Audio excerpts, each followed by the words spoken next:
And good afternoon, everybody. Welcome to high school baseball here on SNSN. Mike Benarski along with the Merch, Kevin Merchant. Good morning, or hey, good afternoon, Kevin. Good afternoon, Michael. How are you?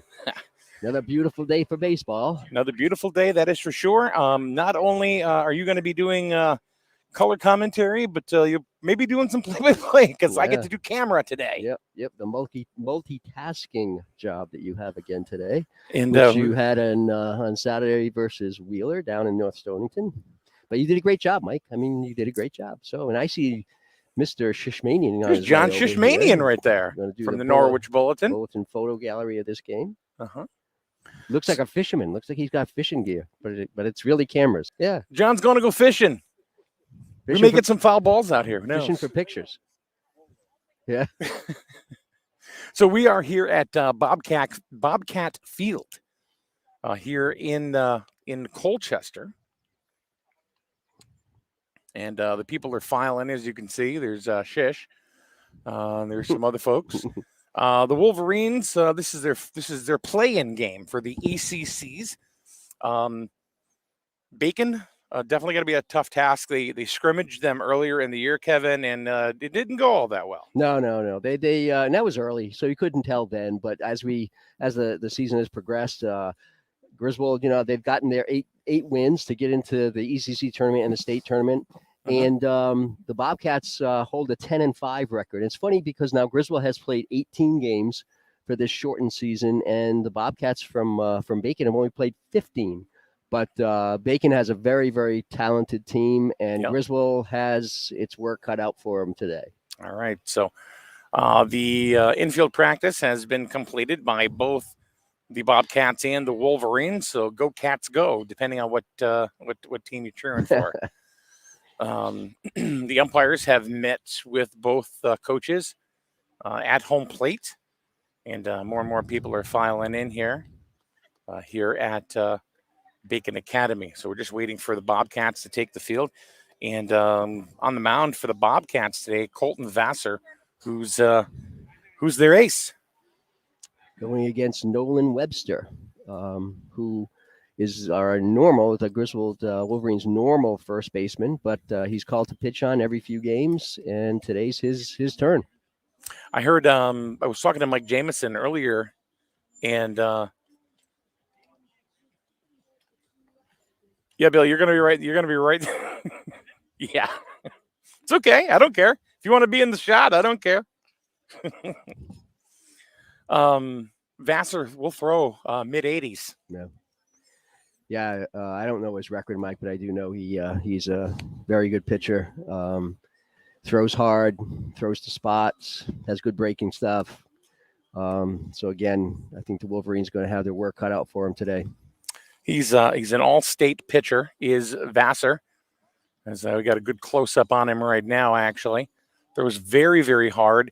He said Jameson said that he could throw right around the mid-80s, which is not bad for a high school kid. And he's not terribly big. He's not a real big kid. No, not at all. But he's kind of that, wiry. Got a lot of motion, a lot of slinging the ball, and just all-around good pitcher. Dusty field out there today. It's a little dry out here at Bacon Academy, but still a great day for baseball for sure. So the Wolverines look like they have their normal lineup as always. They're going to start off with Tanucci, who is the shortstop. He is. And if you want me to, Mike, I'll get on the rest of the lineup. Go for it, Kevin Merch. Batting second will be the catcher, Evan Merchant. Third will be Evan Gilgenbach, who will be playing first base. The DH today, DHing for Nolan Webster, the pitcher, will be A.J. Hamill. Sean Garvin, normal second baseman, will be batting fifth. Gavin D'Amico, who has earned a spot because of his hitting on the team here, will be batting sixth. He's playing right field. Ryan Ganley playing left field. Colin Mitchell playing third base. And to round it out, we have Corey Smith, the center fielder, batting ninth. All right, here we go. Now, if you can pretty much understand, we are on the right field line. So we're not going to be able to call balls and strikes today. We're hoping that the umpire gives us, he's demonstrative enough where we'll be able to see strikes at least. So here's Mike, we can call balls and strikes if we're right behind the backstop. Yeah, but we're usually not good at that. No, but I hate the fence. Here's the first pitch, and there's a pop foul and out of play. No balls, one strike. Tanucci's funny. He's one of those kids when he's ahead of the ball, he will hit a foul ball almost, over the visitor's dugout. That's how much he pulls that ball when he hits a foul to the left side. That ball is high and inside over the head of Tanucci. 1-1. Yeah, I don't think the Griswold kids have seen a pitcher throw as hard as Vassar this year. That's for sure. There's a strike, 1-2. We can hear him. That's great.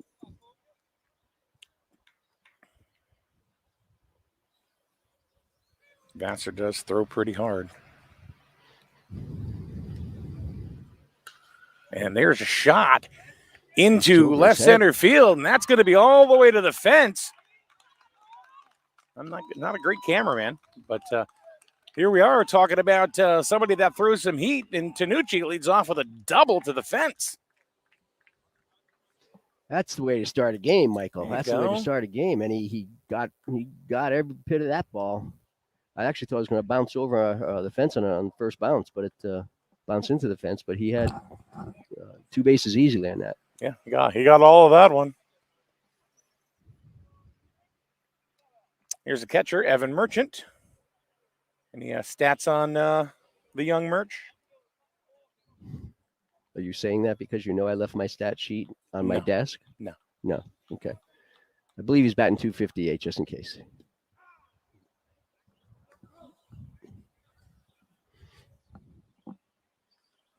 He does have the fewest strikeouts of all the starters. At I think 7. Need to move that runner to third base somehow here.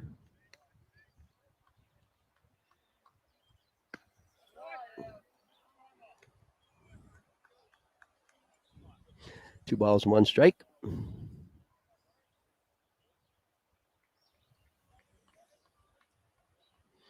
As we said, the Bobcats come into this game at 10-5. They lost their last game against NFA 10-5. That's odd. Last Friday. Merchant fouls it off to the right-hand side. Evens up the count at 2-2.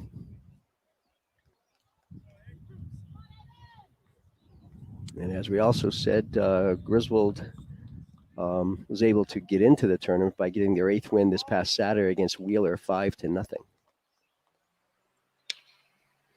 And that ball's coming up to you, Michael. Catch it. Almost had it. Not an all-star. He was safe. Still 2-2.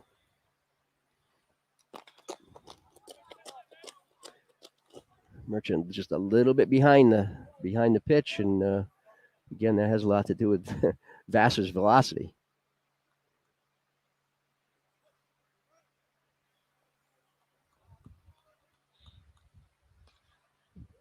That's okay. I'll get the run of the third.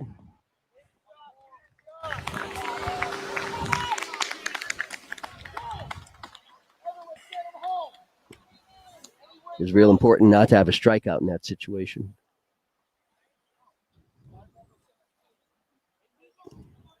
That's one out with the batter, Evan Gilgenbach, coming up. He had a long triple on Saturday against Wheeler that both Michael and I thought was going to clear the fence down there. Just short. So one down, and they're hitting the ball, and they're going to let the run score. They're going to get Gilgenbach at first. RBI for Evan Gilgenbach. That was a solid shot, too. So the Griswold batters have been getting good wood on the ball so far against Vassar, who, again, throws very hard. So the Wolverines, they go ahead and strike first. 1-0 brings up A.J. Hamill. with the bases clear. So a good way to start the game for the Wolverines.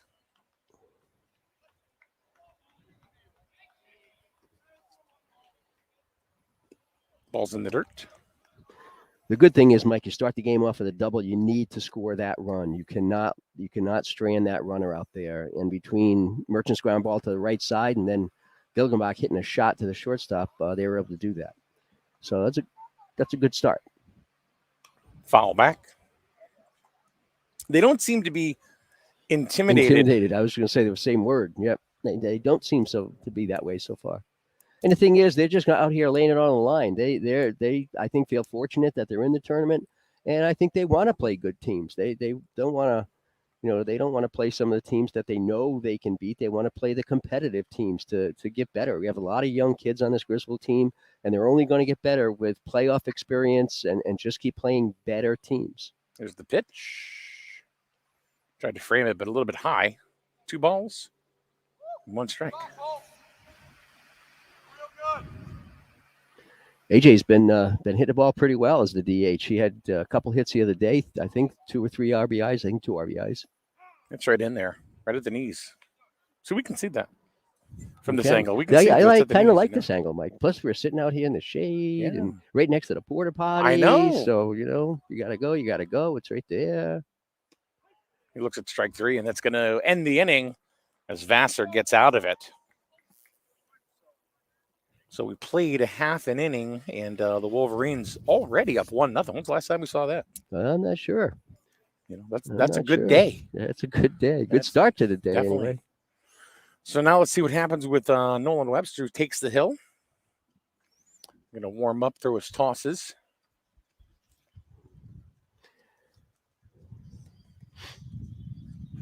I think you would have normally seen Evan Gilgenbach, the ace of the Griswold rotation, starting in a game like this, except that once again, they needed that win on Saturday desperately to get into the tournament.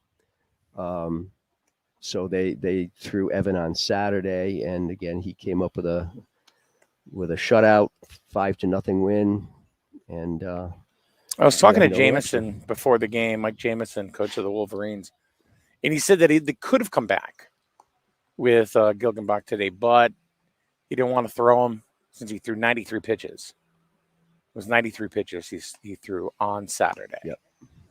So he could have come in with Garvin, but he wanted to give a little bit of experience on the mound, and bring Webster on. Right. Webster's a junior, and Sean Garvin is a freshman.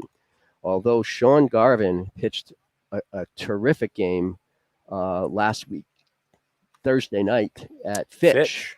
That the Wolverines really had a shot to win. They were leading 4-3 in the 5th inning, and Garvin was throwing great. It was a good game. Fitch then went up, I think 6-4. Griswold came back, tied it up 6-6, and eventually ended up losing that game 8-6 last Thursday. But Sean Garvin pitched a really good game last Thursday evening. So who do we got coming up for the Bobcats here in the bottom of the first? Okay, first batter would be Terrence Janak. He was the center fielder. Following him be Harry Snow, the third baseman. Jack Novak, the DH today. Colton Vassar, the pitcher. Andrew Navikas is the first baseman. Luke Pinella, the left fielder. Steve LaLiberty, the second baseman.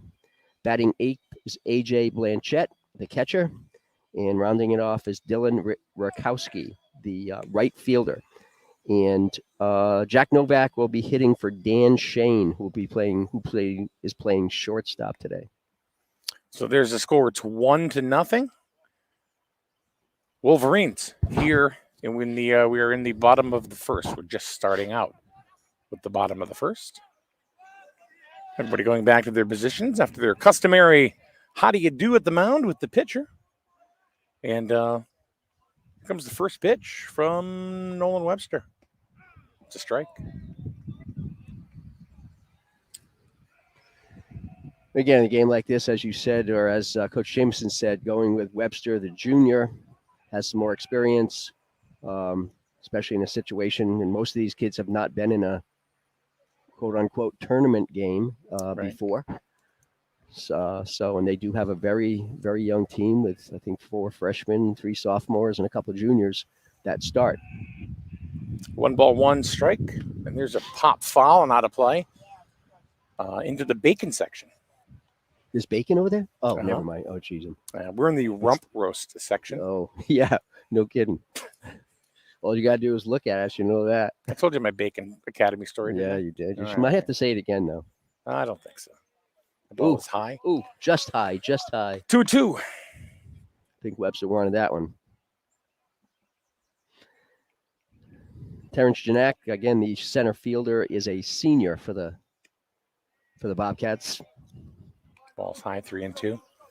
Basically, what it was is, I came into a football game here that we were going to broadcast. Looked in, they were selling burgers. I said, "Do you have any bacon for those burgers?" I said, "Don't you think that would be the natural thing?" And they went mind blown. They'd never sold a bacon burger, and ever since then, Never even thought of it. Nope. Nope. Ever since then, they sold bacon burgers. Yeah, you almost think they sell a bacon sandwich with a little hamburger on it instead of the opposite. Yeah, how about just bacon? Just snacking bacon. Bacon.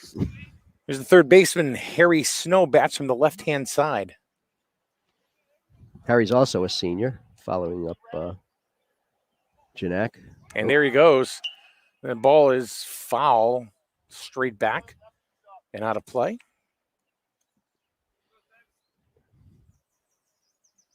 I see that Terrence Janak has some good wheels. He was flying down to second base. Yeah, he wasn't even waiting. He was just going to go. No. He might have made it before the ball hit the catcher's mitt. Just a long strike, and Janak has to go back. Janak doesn't go this time, and the ball is high, 1-1.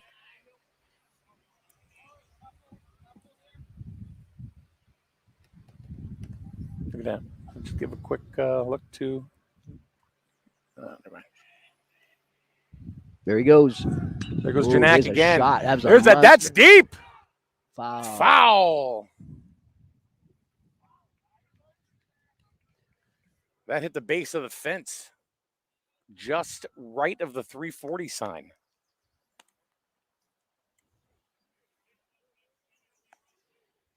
That ball was drilled. Yeah, as Tanucci did in the first inning, Harry Snow just got all of that one. Just foul. Either way, Webster ahead. 1 ball, 2 strikes.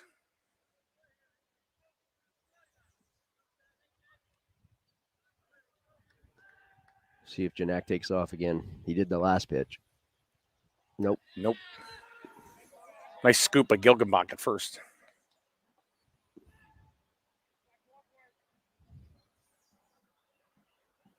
It looks like it's snowing here, Michael. It does. I assume those like dandelion remnants, because they are everywhere. Got him looking on the outside corner. Nice pitch by Webster. Nice pitch. So really, that long foul ball was really nothing but a long foul ball. No, but it did give you a little premonition of things that may be to come, because he smoked that. Swing and a miss, strike 1. First pitch swinging from the DH, Jack Novak. Janak still on first. He went a couple of times, but had to come back. I'm saying he's going this time. Yeah, let's see. He's itching to go, too. Here he goes. There's a pop-up in the infield. Gilgenbach gets it. Boom, up to the first base double play, and Webster says, look at that, and flicks the ball back to the mound, and the Wolves. Well, it couldn't end up any better in this first half of the inning for the Wolverines. They score, and they have a great play to double up Terrence Janak when he took off stealing, which he probably would have gotten the base, and he ends up getting doubled up. That's it. Hey, look at that. It's Bill Preslucky. Bill, you got to come back and talk to us. Oh, you're going to be right here. Deb's there, too. Didn't bring a hibachi or anything, did No, they? no, but they brought No goldfish hibachi? crackers, I noticed, and all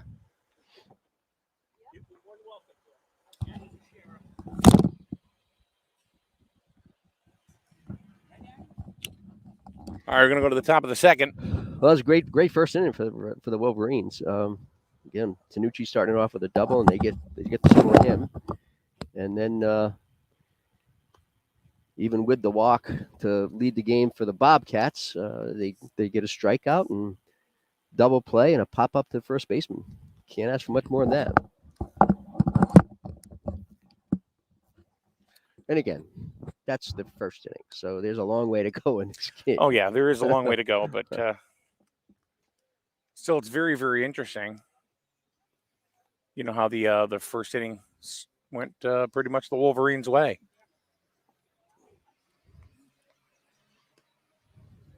So the Beacon pitcher out on the mound once again, Colton Vassar.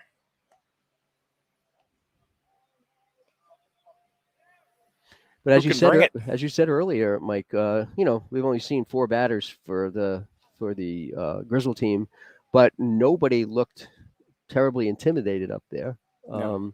and that's a good sign for them.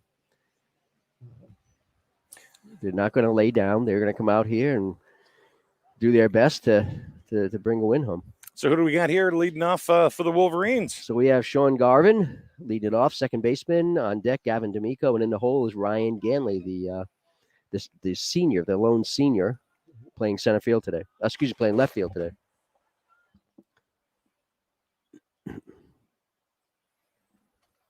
One nothing Wolverines. We're in the top of the second inning. And so far, even though it's been only 1 inning played, the Wolverines looking pretty good.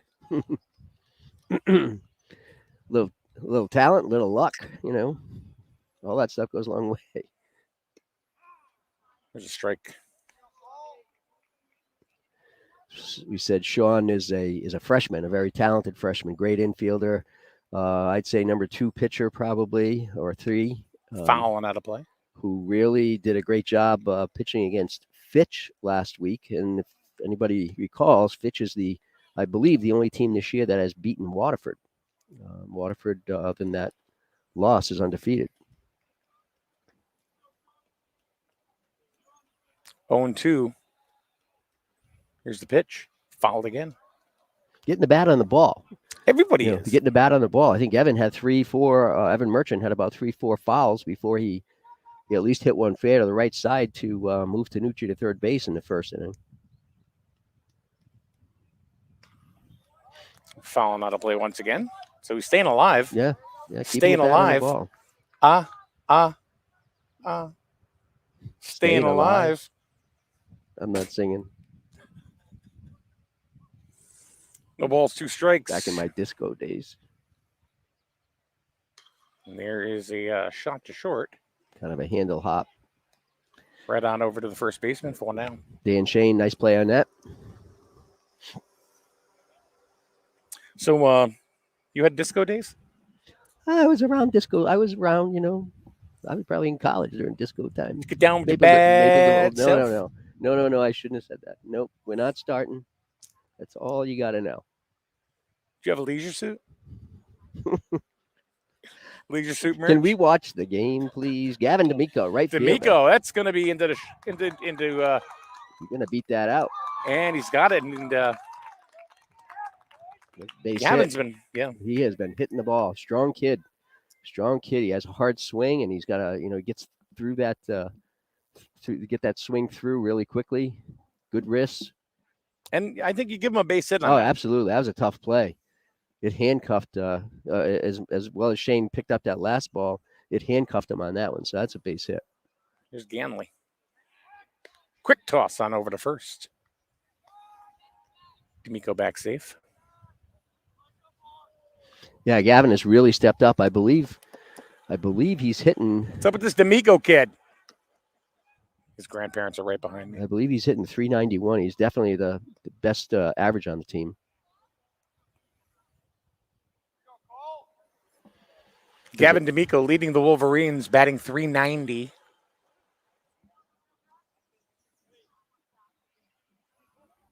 Here's the pitch from Vassar. Quick toss down to first. Well, talk about a dust bowl, huh, Michael? Mm-hmm. Reminded me of the Lyman game a couple Saturdays ago when Cade Rubino was on first base and they checked him about 8 times in a row, and you couldn't even see him after a while. The ball's 2 strikes to Ganley, and there goes D'Amico, swing and a miss, strike 3, and the ball was kind of errant, throw down to second base, and D'Amico is on with a stolen base. Kid makes things happen. Yeah, I'm not sure if that was a good throw, he would have been safe at second base, but with the bad throw was off the base. D'Amico had it stolen. You can't see Gavin's front side anymore because it's all brown. So here's Mitchell. Colin Mitchell, the third baseman. He's another freshman, has played third base most of the year. Swing and a miss, strike 1. He had a long shot on Saturday, too. It only ended up being a single. But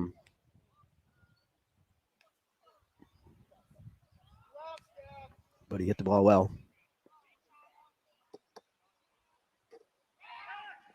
Going to throw away, and they threw it away to center field, but no advance. The ball was thrown so hard that it went right to the center fielder, and there was no chance that D'Amico was going to be able to get to third. Gavin did a really good job on that, too, because a lot of times when that happens, you immediately think you got that next base. And in that particular case, as you said, the center fielder got it, and it would not have been pretty at third.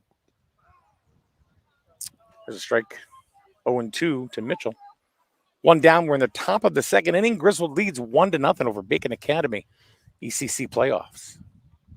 There's the pitch, and there's a shot out to left field. And he's going to make the catch.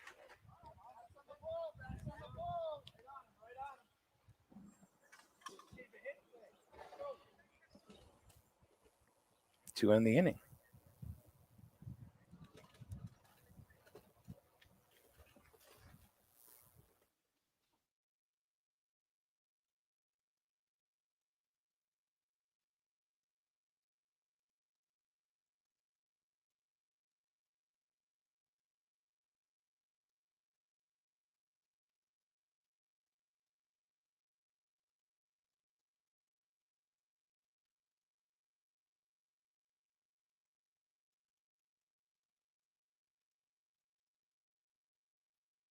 All right, we're going to go to the bottom of the second inning right now. Mike Minarski and Kevin Merchant live from Bacon Academy, 1-0 Wolverines. You know, good thing is, Michael, Wolverines have gotten 2 solid hits off of Vassar so far. Tanucci again leads off with a double. Gavin D'Amico smokes one shortstop that was a little too hard to handle over there. So they're not backing away. They're facing this really good Bacon pitcher. And it's a pretty positive thing. Yeah, and they're up there hacking too, and they're making contact. They're making contact. You know, it's that's a big deal. You start striking out, and it gets contagious. And so we want to thank a lot of our supporters, of course, that we have here at SNSN that allow us to carry these games and bring them to you. I'm going to admit I'm not a great cameraman, so. At all, but we're doing the best that we can today. We're doing a camera shot though with no fence in the way. That's kind of nice. That's kind of nice because we're not allowed to do that. Where it doesn't happen where we get the opportunity to do something without having crisscrosses all in front of your face. So I'd like to thank of course, the Jewett City Savings Bank. Now with locations up and down the east coast of Connecticut. The east coast of Connecticut. It's pretty much true, though, isn't it? It's very close. true. Yeah. From, and I know I say this, and I don't know if you like this when I say from Putnam to Pawcatuck. No, we like that. We like that. And Preston in between. We have a lot of P's where our branches are. There you go, Webster. His first pitch of the second inning. Strike 1, swing and a miss. That's 2. Pitcher, Colton Vassar. Hey, you pitch and you back cleanup.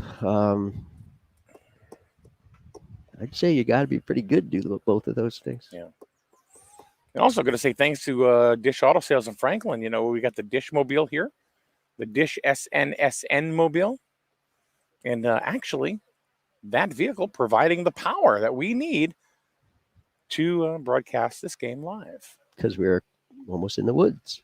Pretty much are. Pop, that's coming at us. It's out of play. Into the stands. Packed house here at Bacon Academy. There's Shish. We love Shish.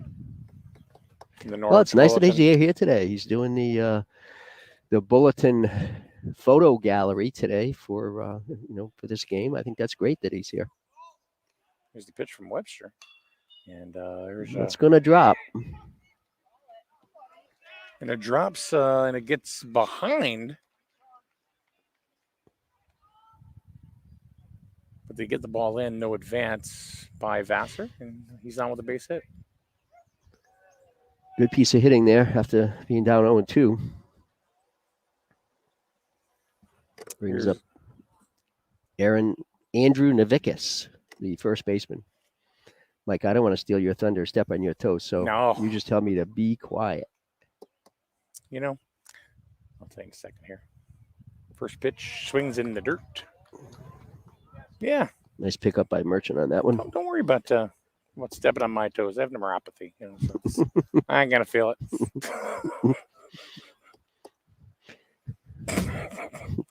Sorry.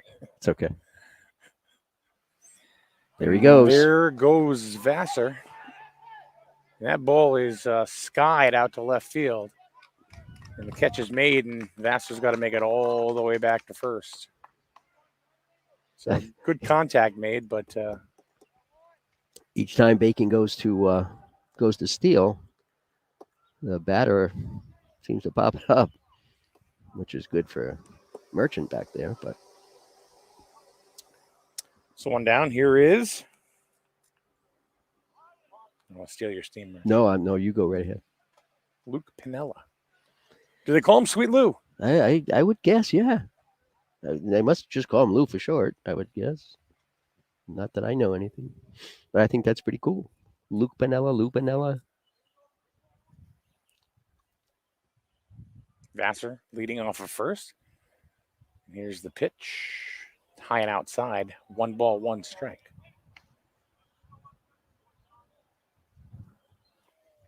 Make that 2-0.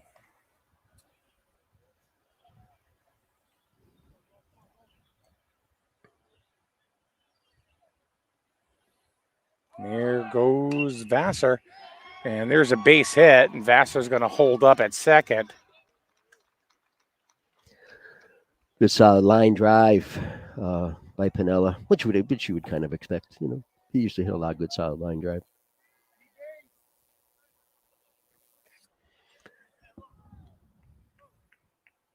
Steve LaLiberty.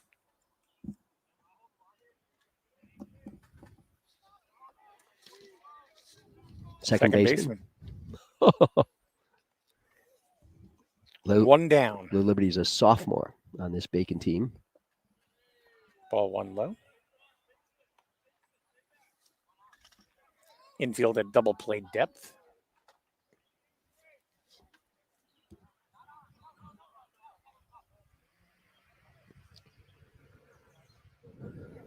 And the pickoff attempt on the second, nothing happening. I like that. I like that Webster's trying to keep the runners close. I just hope that doesn't distract him from his real job out there. But again, he's a junior. He's got some experience. Merchant almost framed that to that strike zone, but not quite. A little high. Umpired a little too high. Too smart for that. 2-0.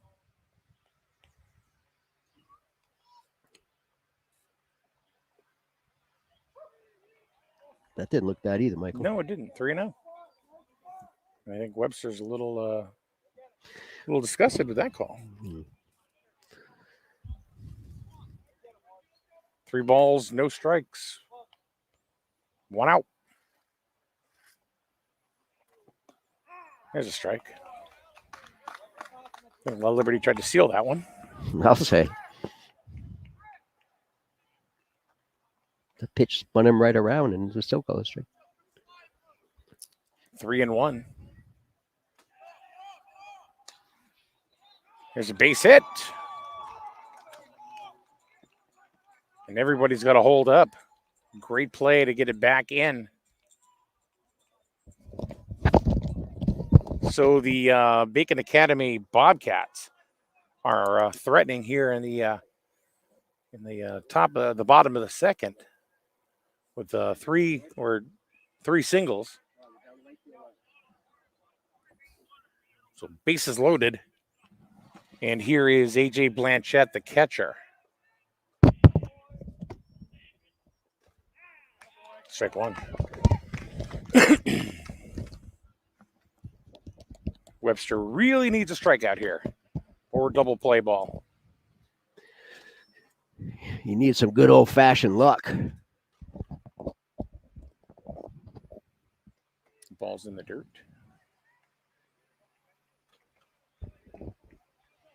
One and one. Really nice tree line here in the outfield over the fence.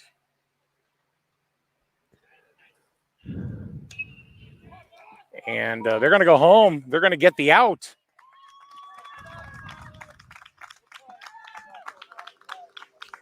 Base is still loaded on the fielder's choice. But now there's 2 outs. So Blanchette on first, La Liberty on second, and sweet Luke Pinella on third. And here's Dylan Rakowski, the right fielder, batting ninth. Tell you what, Mike, if Griswold can get out of this little situation here, that'll be a big deal.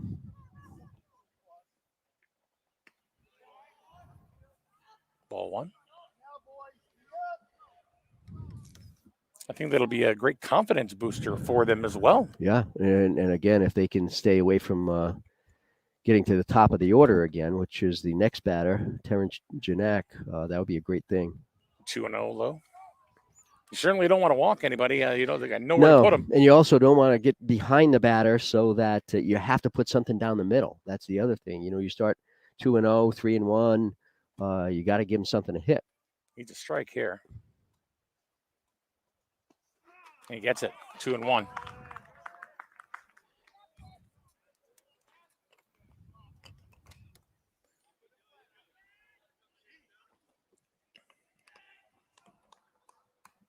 Here's the pitch. 2-1. Now it's 3-1. Now you're in danger of walking in a run.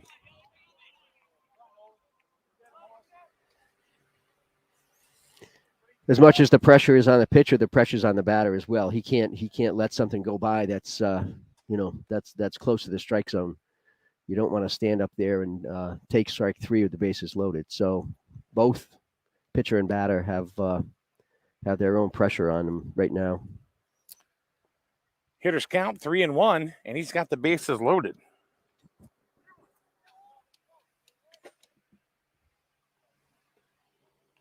Two down. The bottom of the second, Wolverines lead the Bobcats 1-0.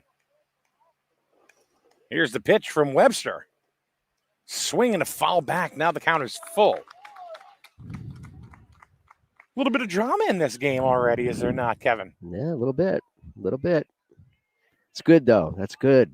And I actually it's fun to watch a baseball game like this. And I actually called you Kevin and not the Merch. Yeah, wait, what's going on? What's there? up with that? Jeez. 3-2, 2 outs. The pitch. And a little bouncer over to third. That's going to be tough, and everyone's going to be safe. That was a very slow roller that Mitchell went ahead and able to scoop up. But Pinella scored, and you got to give an infield hit to Rakowski. Rakowski almost hit that off the dirt. I mean, I don't think that ball was 6 inches above the dirt when he hit that ball or above the plate. But hey, that's what happens when you get wood on the ball. You get when you hit it, you never know what can happen. And then one pitch out. Number 3 is Janak bounces into a 4-6 force to end the second. But the Bobcats get a run. They tie it up. Score 1-1. Going to go to the top of the third. Merch, been a very good ball game. Yeah. It's been great. I think Griswold's showing that they're here to play. Yep. Bacon obviously is a very talented team that still have a long way to go, but through 2 innings, it's a very competitive game, and that's what we're looking for. I was talking to one of the fans on the Griswold side before the game. Not going to say who, but they said Griswold is going to sizzle a little bacon. Oh my Lord! Yeah. Yeah, really. It had nothing to do with that. Thank Nothing goodness with that comment at Yeah, all. and I'm not sure I believe you, but you say so.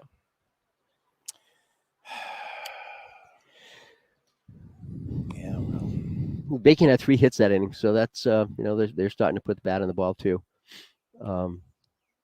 Griswold has 2 hits through the first 2 innings. Vassar has 2 strikeouts of Wolverine batters. so we're going to go to the top of the third. Corey Smith, Tanucci, and Evan Merchant. That's who we're going to see here.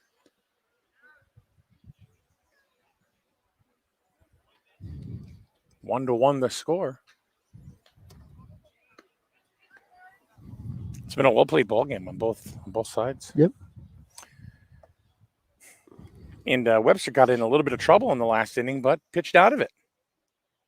And almost got out scot-free. He almost got out without a run, but yeah, there was not a whole lot that they could have done with that little dribbler down the third. I mean, Mitchell was charging, but everybody. Well, that was a little drama too. 3-2, 2 outs, bases loaded. And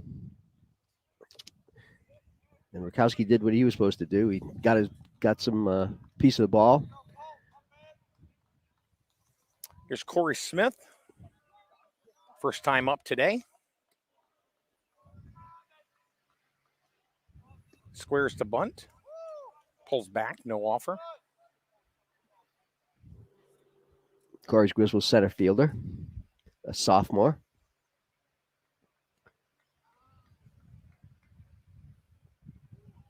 Two and 0. He said Chris Tanucci on deck, who doubled his first time up, and in the hole is Evan Merchant. It's a long walk from the dugout to the on-deck circle. A lot of space here. Ball's in the dirt, 3-0. So one of the things that I heard that I was talking to Coach Jameson about in the third, well, I mean, at the beginning of the game, was about Vassar, who says an all-state pitcher. And he looks like he's a little off today. He's getting the ball up a little, like that last pitch right there.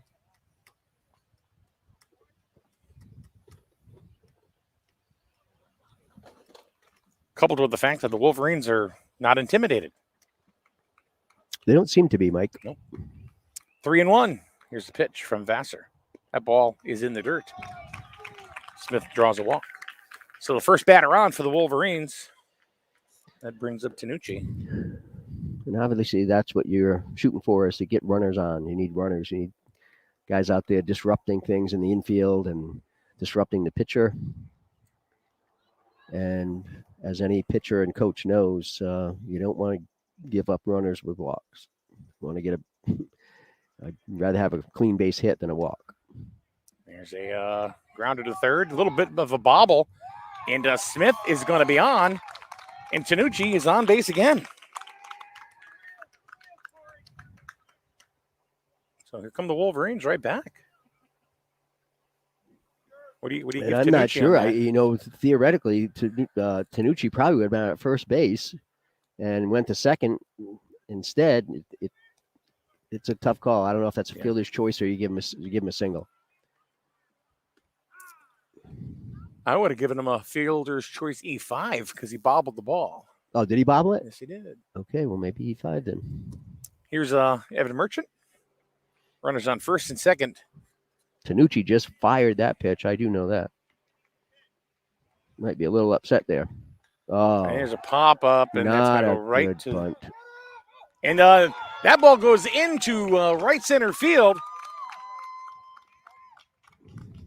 And everyone is going to be safe as the runners moved up.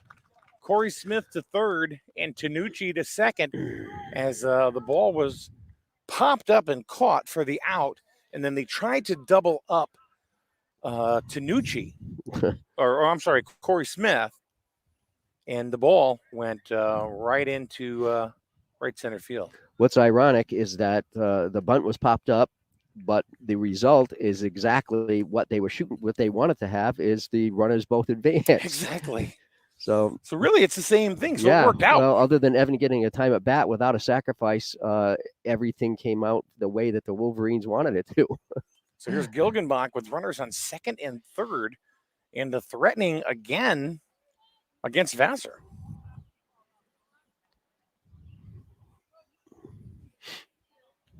That's the second time that he threw to second that was a little errant.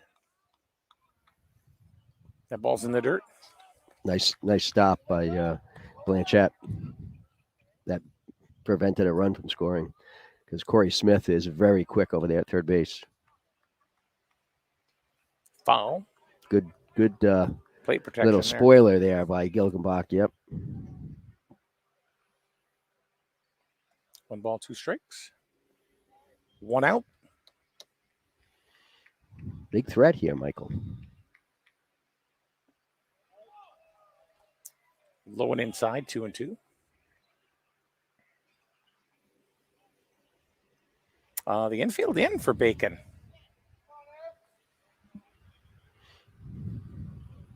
Well, he can't get a double play, Mike. So either cut off the runner at home or get the runner at first.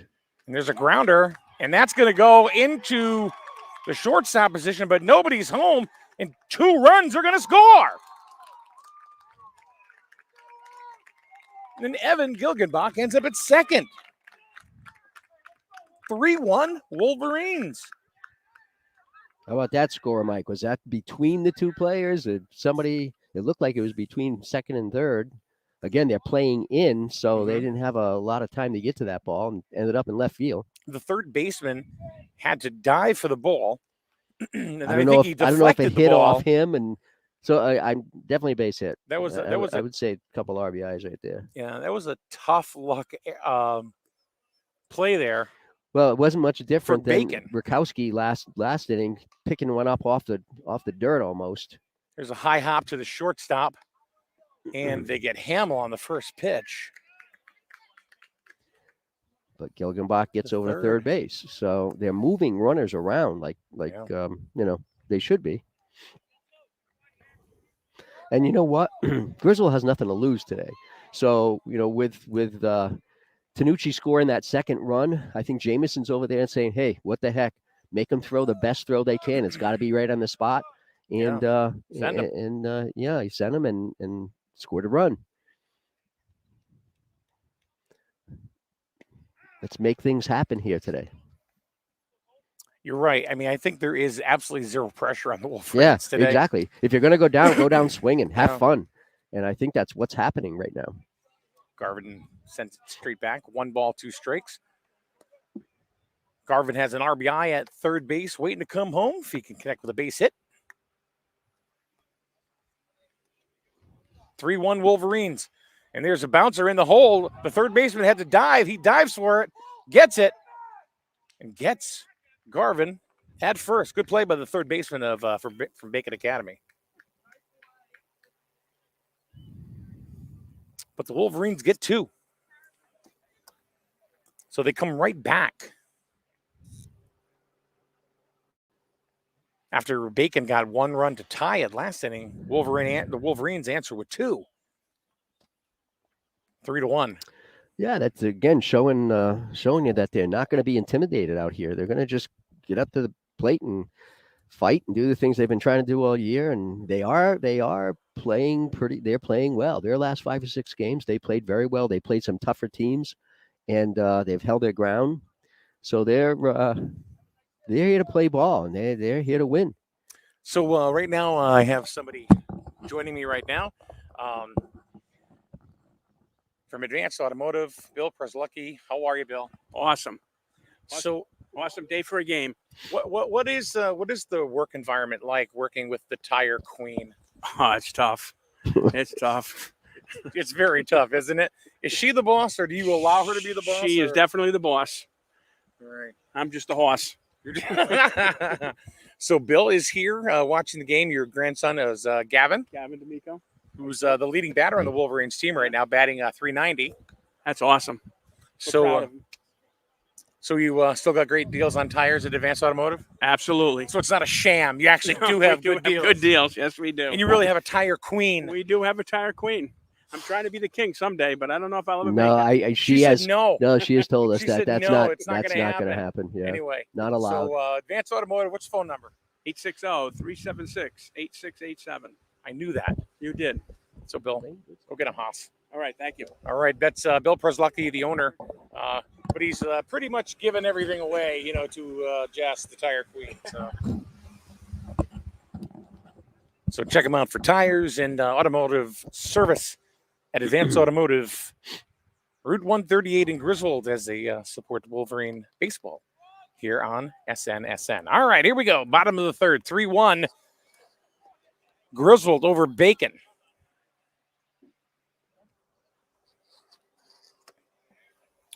We got Harry Snow leading off. Harry, there's another deep drive. But that's going to be caught on one pitch. I am a horrible cameraman. I am an absolute horrible cameraman. You need to hire somebody for that job. God. What are you doing?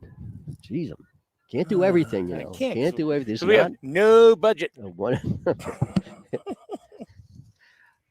There's Jack Novak. First pitch hitting. And that's going to be a base hit into center field. I'm not even going to move the camera because I'll screw it up. So 1 out, 1 on for the Bobcats. Brings up the pitcher, Colton Vassar. Vassar singled his first time up back in the second inning. Kristen, don't duck underneath the camera. I'm going to get you anyway. So, I'm going to get every person from Griswold on this camera today that I can. So 1 down, 1 out. Ball inside, strike 1.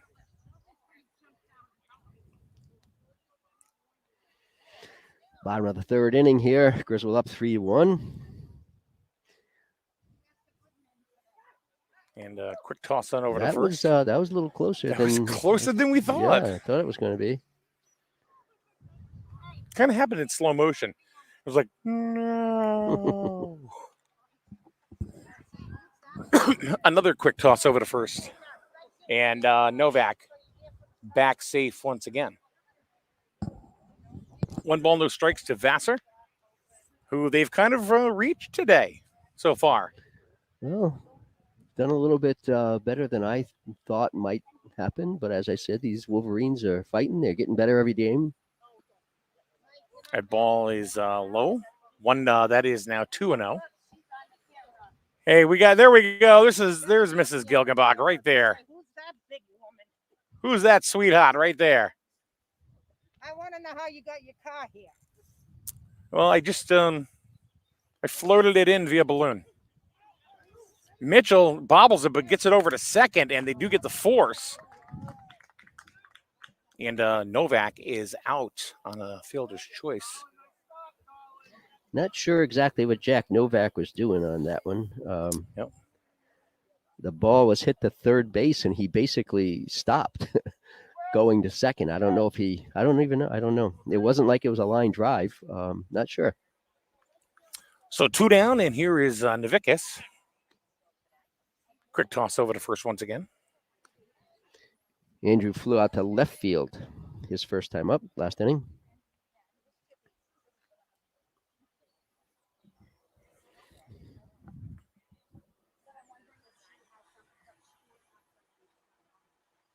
Here's the pitch.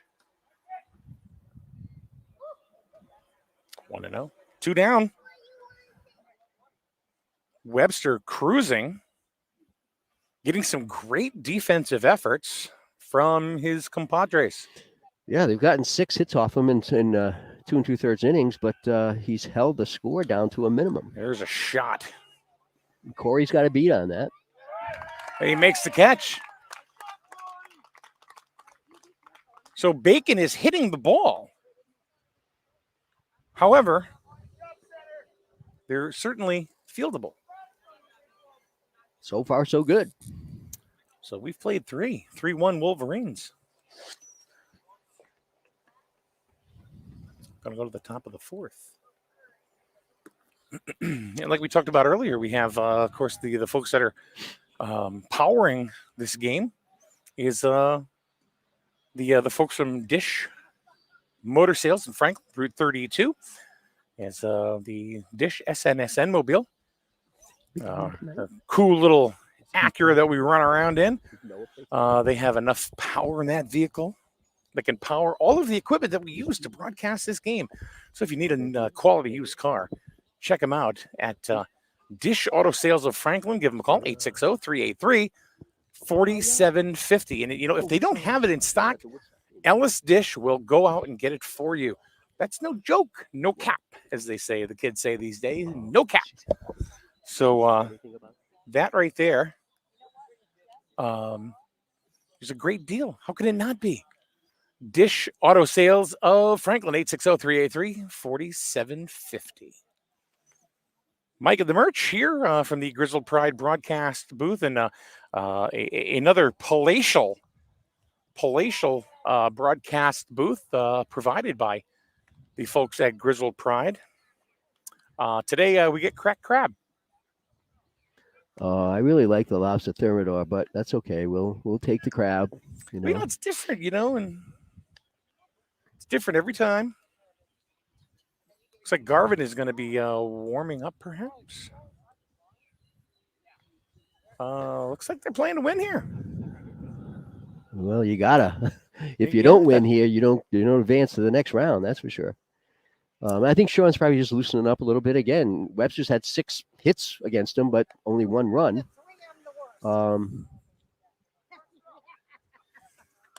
Here comes Captain Gilgenbach again.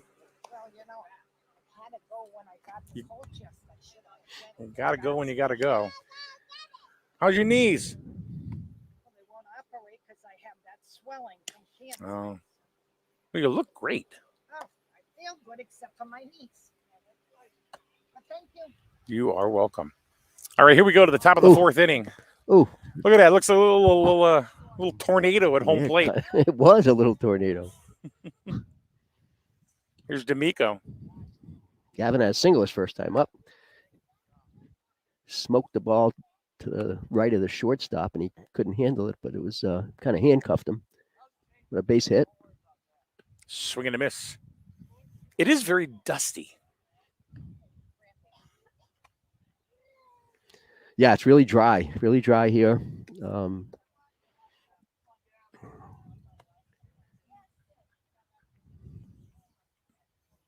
Hit him. Jesus. Hit him.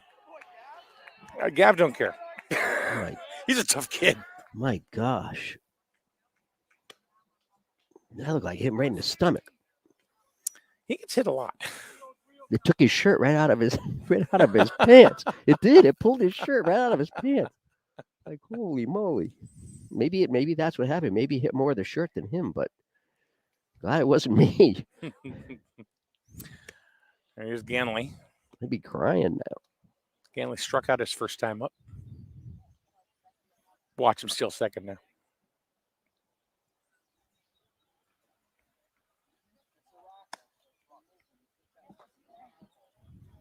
He did have a stolen base his first time.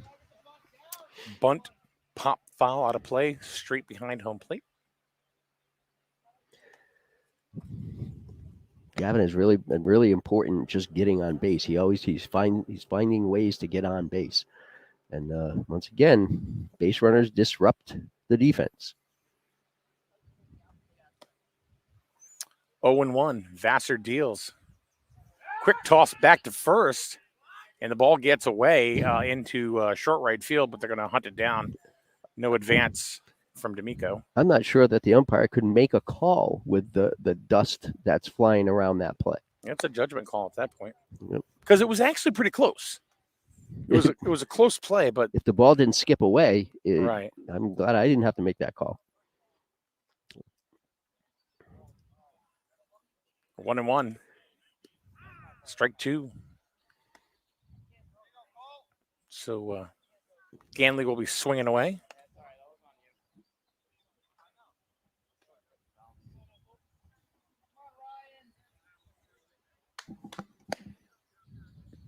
Swing and a miss, strike 3. Quick toss down to D'Amico, but he's safe. As the dust flies. That's Vassar's third strikeout this afternoon. Brings up Colin Mitchell, who flew out to left field back in the second inning. So 1 out. Foul back. Nice to see so many people that, from Griswold that made the trek down here to Bacon Academy. Well, season's winding down, and all the parents and grandparents know there's only so many games left, so you want to take advantage of attending whenever you can. There's at least one more. Yes. Foul off of Mitchell's, look like his quad. Even if this game results in a loss for Griswold, they'll be seated in the state tournament. I have no idea where that would be at this point. Likely play away their first round.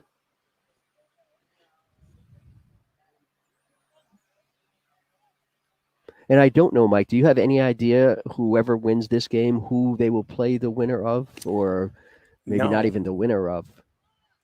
D'Amico is running, and they got him by a couple of steps.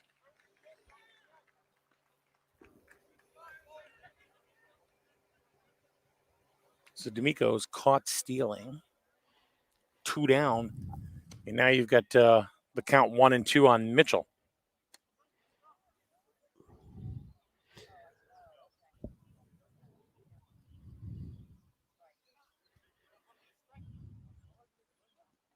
Not a bad idea to send Gavin. He stole second last time he was on base. The ball was high. Try to get somebody in scoring position, but it didn't end up well. 2-2. Ball is high, 3-2. Vassar getting himself in a little hole here. If the inning continues, you got Corey Smith, who scored one of the 3 Wolverine runs. Pop foul out of play.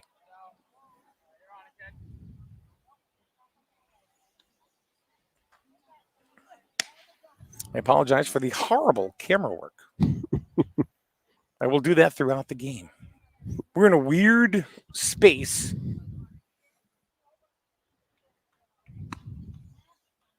Up on the right field line. That ball is low. And now it makes that steal attempt not look so Yeah. hot. But hindsight's 20/20, so it is what it is. so Corey Smith is up to bat. 2 outs.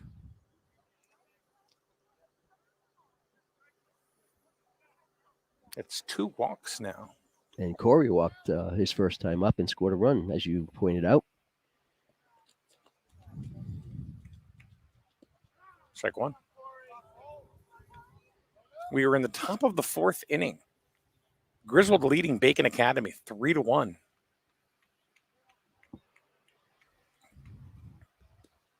Strike 2. 2 quick strikes by Vassar. Got Cristanucci on deck.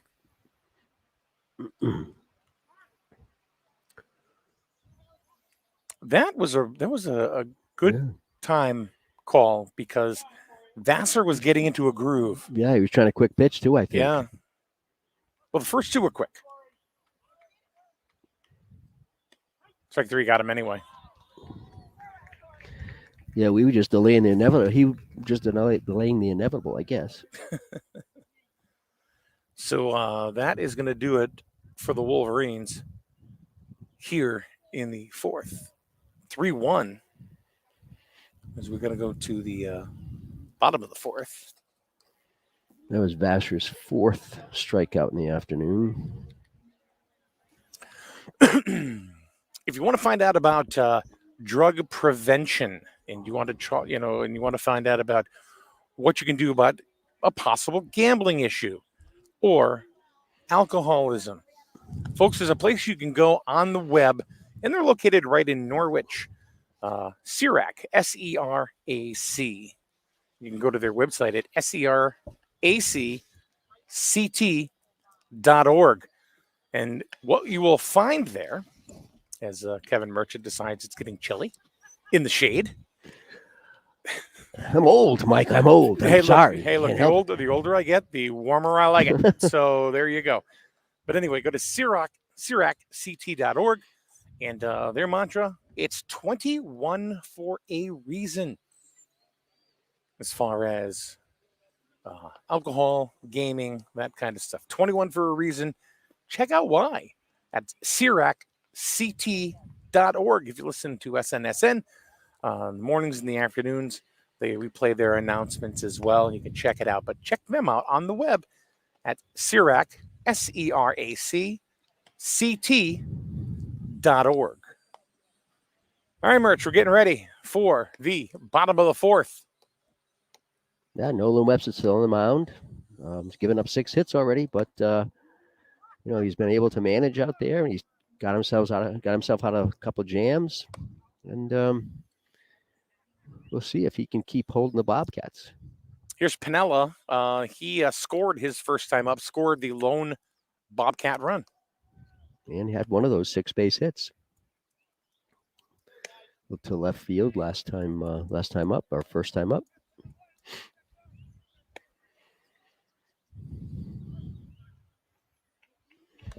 Griswold's defense has played pretty well. There's a fly ball. Corey Smith camping under that one. And he makes the catch. Corey's had a number of putouts already today. Yeah, let him hit it. If they don't hit it out, it's going somewhere. Hopefully into somebody's glove. I thought it was more, but I only count 3. But it seemed like a lot of balls hit his way. The Bacon Academy team is putting a lot of balls in the air. They're putting a lot of balls in the air. They're getting underneath it. And again, whether there's something with Webster's pitches or whatever, but they're getting underneath the ball a lot today. Here's the second baseman, La Liberty, who was a part of that rally, but was stranded at third. There's a base hit into left field.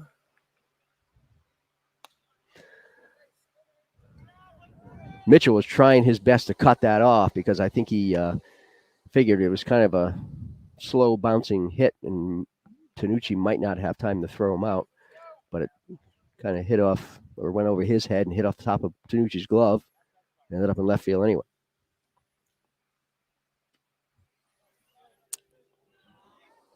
First pitch to Blanchett is high. This is the part of the order that's given Webster a little bit of trouble.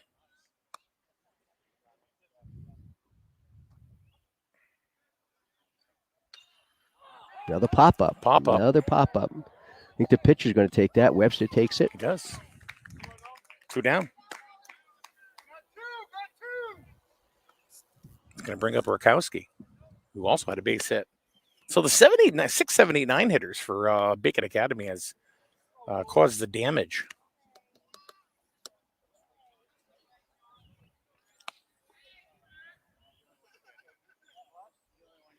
Two down.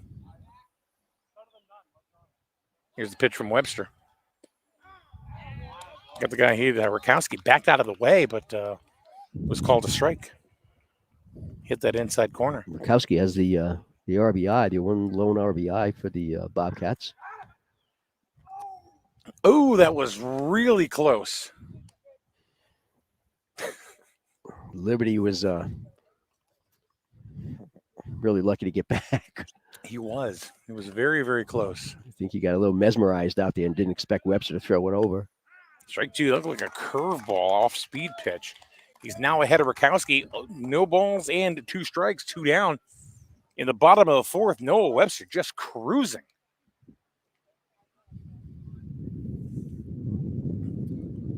Here's the 0-2. And there's a soft liner right on over to Garvin. That's going to do it. So we have played 4 innings here at Bacon Academy. Griswold up on the Bobcats 3-1. I think it's surprising Bacon a little bit here, and now they're a little bit on their heels. I think they not Did we not expect expect this. I don't think we expected it either. Although again, we've seen these kids continue to improve, and they came in here with no fear whatsoever. Look at Fitch. You know, yeah. Look at the Fitch game. Yeah. You know, it was a well-pitched ball game.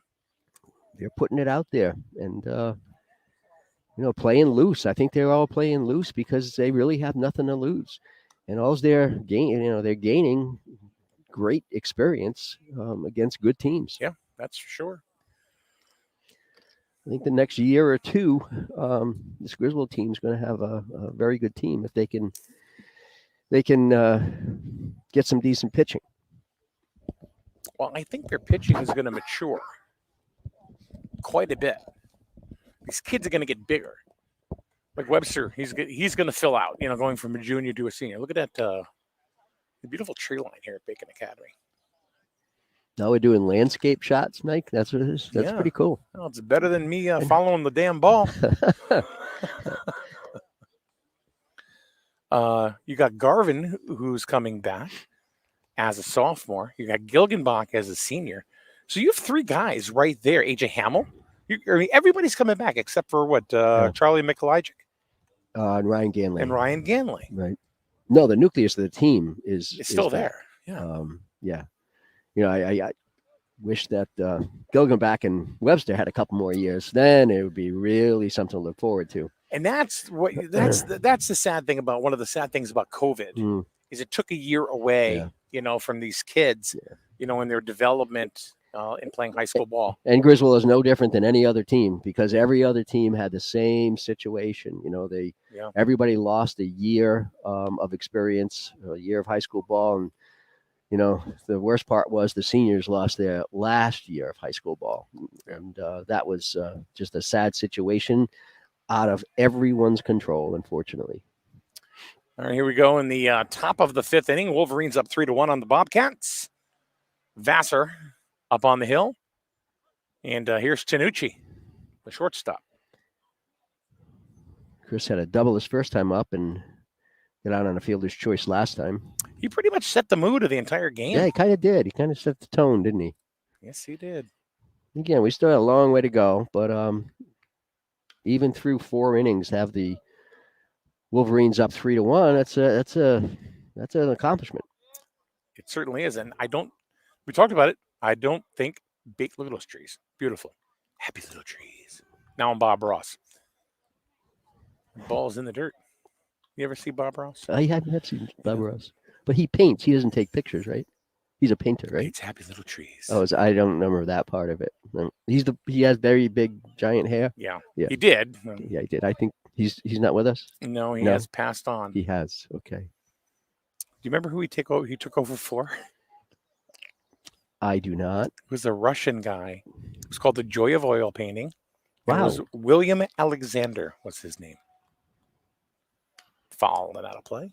You are very I got a lot of widespread in your I know a lot landscape of knowledge. Hell, I know a lot about nothing. But you remember little odd things that nobody else cares to remember. I know. I'm that guy. 2 balls, 2 strikes. Got him. Tanucci just looked at that. Yeah, I don't know if he got fooled. He was expecting something else, but he did not, wasn't able to pull the trigger to give that a cut. Here's Evan Merchant, who popped up a bunt, but actually the whole play ended up exactly like it was supposed to. Yeah, it was a little bit odd. Yeah. The ball's a little low. Good thing Evan's a little tall. 1-0. How tall is he? 6'1", 6'2" now? Hey, between 6'1" and 6'2". There's This a could be trouble. This bouncer. could be trouble. They're That not was even gonna- foul. Yeah, the foul.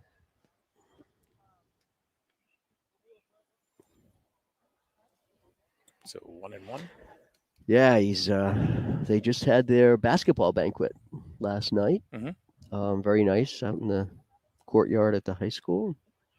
Some awards and letters were given out, and a lot of great comments and motivation by Coach Rob Molesky. He did a great job with that team this year, and did a great job last night. I think next year you're going to see a lot of great things with Wolverine Sports. And there's a rocket to short and in the hole, and they're going to get him by a half a step. And they did get him. Nice play by the Bacon shortstop.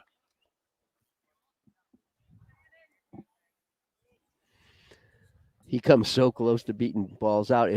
That one he hit too hard. It's kind of when he's been hitting some balls to the infield and beating them out, but that one, if he hadn't hit it so hard, he would have beat it out.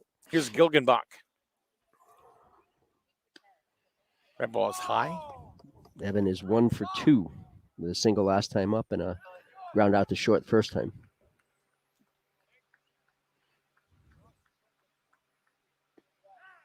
Here's a strike. At the knees. Possibly the shins. Swing and a miss or foul back. So 1 ball, 2 strikes. So Vassar could be making quick work of the Wolverines here in the 5th.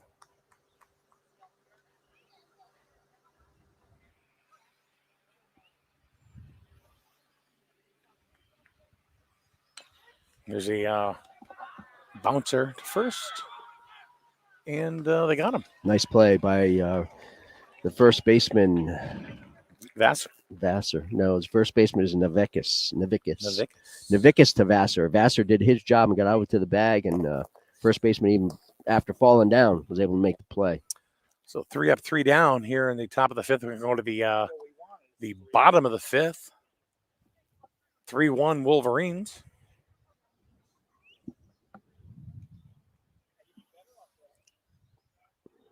Webster going out to the hill once again. The Wolverines had a couple of people throwing in between innings earlier in the game. They had Garvin throwing a little bit, maybe just to loosen up a little bit, just in case. They also had AJ Hamill throwing, but looks like they're not going that way. There's no need to because Noah Webster is pitching a heck of a ball game. Did you say Noah Webster? Nolan Webster. Oh. No, I did say Noah. Did you? I did. He's the guy who wrote the Bible, right? I think so. The Bible of Words? Yeah, the Webster Dictionary. Oh, yeah. See, that's what I meant. Bible of Words. I didn't say I wasn't losing my mind. I'm a morning DJ, for crying out loud. Somebody better look out there. Oh, here we go. Put him in, coach. Yeah, I'm a morning DJ, talk show host kind of thing. You know, I mean, I'm just faking it. Faking it today or faking it Pretty in the much, mornings? Pretty much every day. Every day. Every day. Not just baseball games. Nope. You do have some very interesting topics, interesting guests on your morning show. Tomorrow, we have the Economic Development Committee from Griswold. The whole committee? No. Oh. A couple of them, because you can't, because then it's considered a meeting. I get it. You know?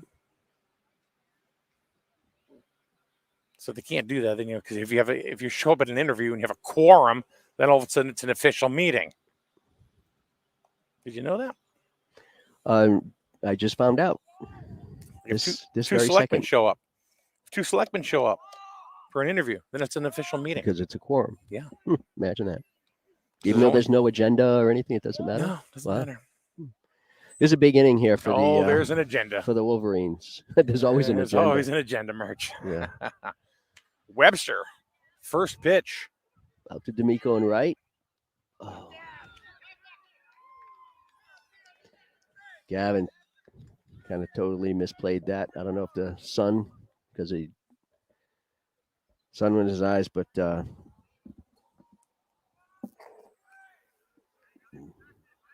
That was a hit that should have been an out. So E9. Here is Shaw. No, it was a base hit, Mike. He gonna call never that a even, base- never touched it? All never right. even made a. It's the 7th hit for the Bobcats. Foul ball, fielded by Gilgenbach.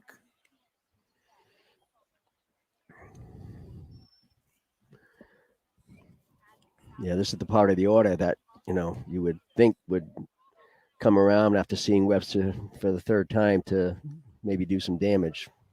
Top 3 hitters, top of the order.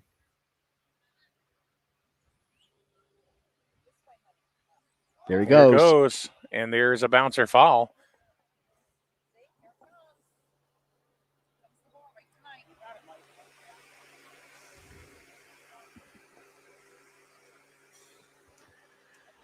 Harry Snow struck out first time up, third baseman, and flew out to Corey Smith in center. Number 3 back in the slider. third inning.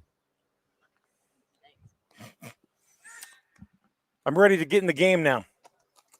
I fielded the ball, threw it to the player. So you ready to go? Yeah. Got your spikes on? Yeah, I gave it right up to JJ. Here's a deep drive. And now he's going to send it in. 1 run's going to score.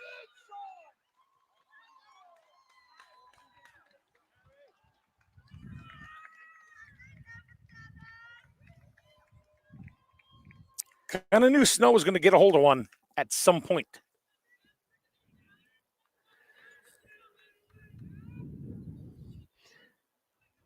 3-2. That's where that first base hit really hurt to right field. So nobody out, 2 straight hits off of Webster. Tightens up this game quite a lot with a runner at second and still no outs. Mm-hmm.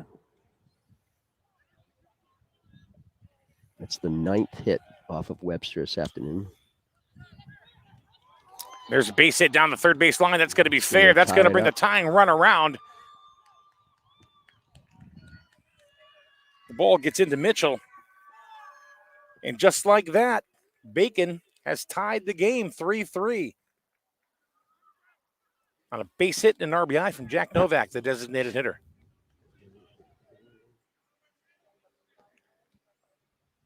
So it's like we're starting the bottom of the 5th all over again. Nobody out. You're going to get a pinch runner for Novak. That would be number 5, Jacob Ambrose, sophomore. Oh, excuse me. One of the comments I just Excuse noticed. me. James Gums. I'm sorry, number 5. Again, a sophomore for Bacon, pinch running. Jameson coming out to the hill. One of the comments, is there a water shortage in Colchester? Oh, for the field, For you the mean? field, yeah. Because they can't see the game because of the dust on the Yeah. field.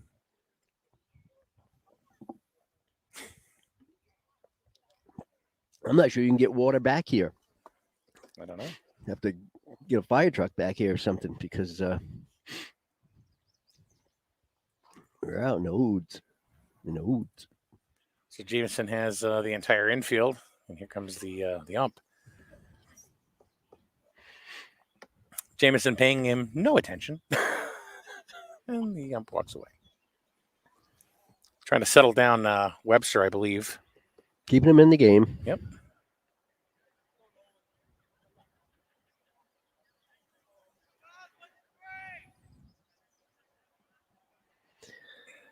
So we have 2 runs in, runner on first, no outs, and new ball game, 3-3. Quick toss on over. Nice throw by Webster.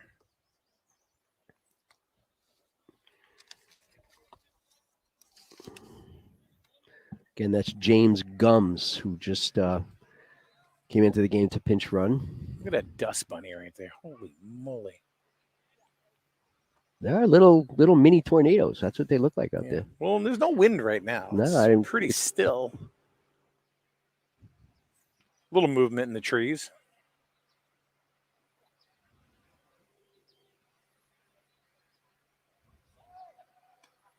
Ball is high.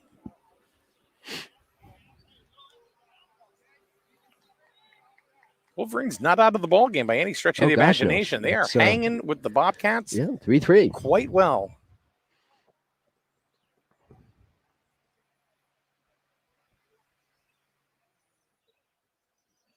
Webster giving the runner a look. And on to home plate. The ball is high. 2-0. Webster may be tiring a little bit. That one was close.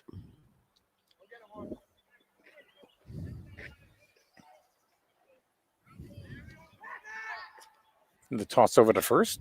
Runner back safely. He's done a good job today keeping the runners close. And it just seems like every single time somebody is about to try to steal, batter hits the ball somewhere. 2-0 pitch. There's a pop-up. And Tanucci's under that one. Makes the catch. That's the first out of the inning. Big out. That was a big one. Brings up Andrew Navikas, who is 0 for 2. Flew out to left field, flew out to center field. Jamison did concur when I told him, I said, that Tanucci had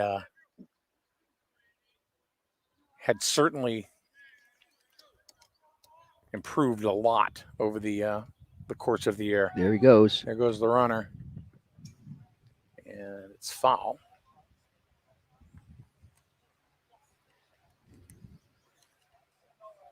Starting to snow again.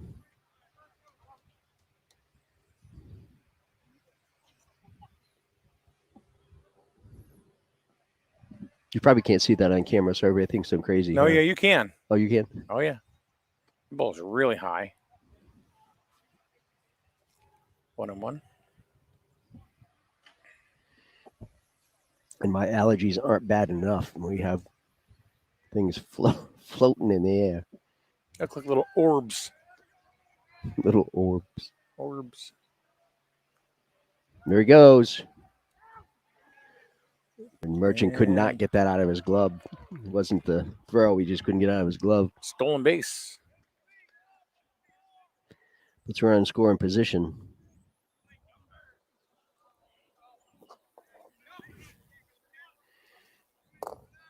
Takes away the possibility of the double play as well. Yep. Not that we've seen many of those turn this year, but we've seen it.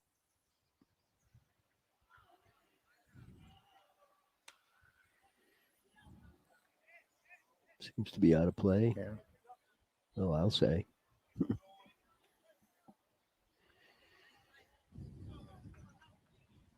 It was caught in the left field bleachers by Groot.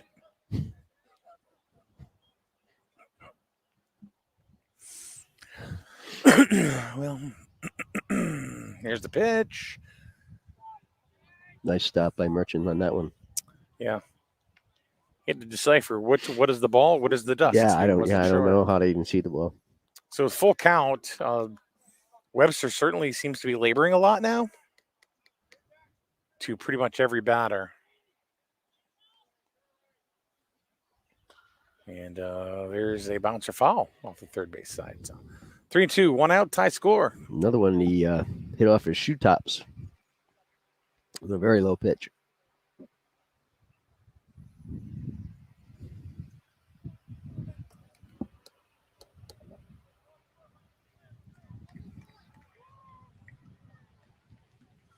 There's the payoff pitch. Another bouncer foul. Yeah, keep spoiling that ball. Yep. Keep spoiling those pitches. Waiting for that ball 4 or one down the middle that he can handle.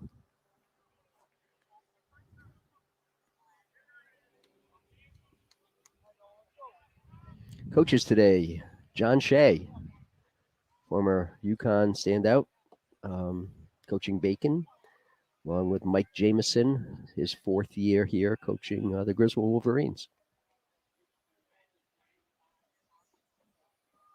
Ball 4. So he worked for that one. Navickas certainly walked for that base on balls. Here's Pinella. Pinella had a single his first time up back in the 2nd inning and scored a first run. And then he has also flown out to center field. The ball is low, 1-0. So Webster's not helping his own cause right now. Yeah, walks, as we all know, they come back to really hurt you a lot of times. So he doesn't want to. And again, you get behind in the count, then you got to throw the batter's pitch, throw their pitch. So you got to really try to stay ahead in the count. A.J. Hamill's going to be starting to throw in the Wolverine bullpen. You see him go across the bottom of your screen. There's a pop falling out of play over the Bacon dugout. So looks like Hamill and J.J. Bruno, sorry, going to play toss over here. Maybe coming in next inning, or maybe even this inning, depending on how it goes. 2-2 to Pinella. Webster only 1 strikeout on the day. Make it 2. That was a big one, Michael. That was a big one. As they say, that was a big one. Big one. Now the 6, 7, 8, and 9 hitters are the ones that really have given him the most trouble throughout the day. Here's La Liberty, the second baseman. Ball. So trying to stop the bleeding here.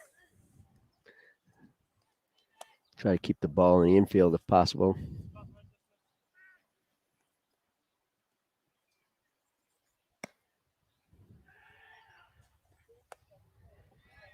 Must have been just outside. That was close. Yeah, must have been just outside. Must have been something we didn't see here. Yeah. 2-0. Evan didn't seem to move the glove very much. No, that looked like a good pitch. He kept it right there. Give the umpire a good look, but we're only 220 feet away, so what do we know? Oh, there's a base hit. There's a base hit into right field. That's going to score the go-ahead run for Bacon, and that's going to send Navickas over to third. So Bacon takes the lead for the first time today, 4-3. So Novak scores, Navickas to third, and La Liberty with a base hit. Here's Blanchette, the catcher. And that might be it for Webster. I think so. Is Guggenbach gonna pitch? I don't know. I'm thinking Garvin might go in. No, they got AJ coming in. No, they're bringing AJ in. So Nolan Webster's day is done. He comes off the hill and did a fine job against the Bobcats, who are a tough team, especially when you're going up against a pitcher on the other side that is all-state. So good performance by the junior. He did throw well. Got out of some jams early on. Had a little bit of a miscue here in the outfield to start this inning off, as they were ahead 3-1. But nothing to hang his head about, that's for sure. No, not at all. Not at all. I mean, the game is not out of hand by any stretch of the imagination. No. It's only 4-3. Right. I mean, Hamill can go, if he can shut it down here in the bottom of the 5th.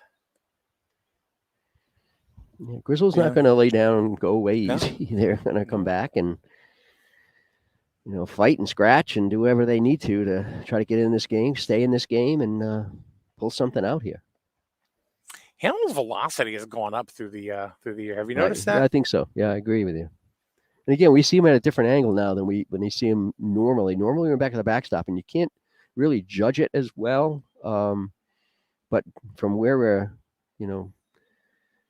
sitting here now, you can see that velocity a little more than we'd seen it earlier.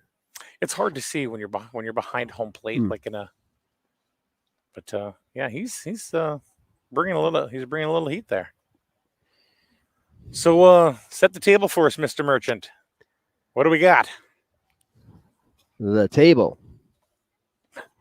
Salt, pepper. Okay, we got AJ Blanchette Flaky pepper coming up as the batter. He is 0 for 2. And on deck, Dylan Rakowski.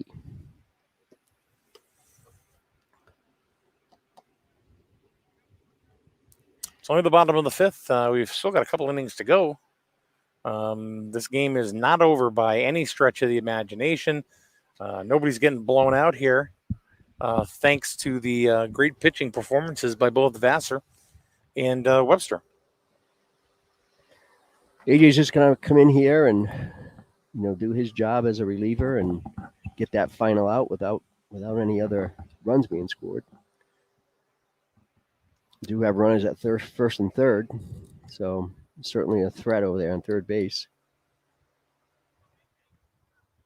AJ's done a good job last few games he came in. He actually did a good job when he came into the Fitch game late in the game. Yeah.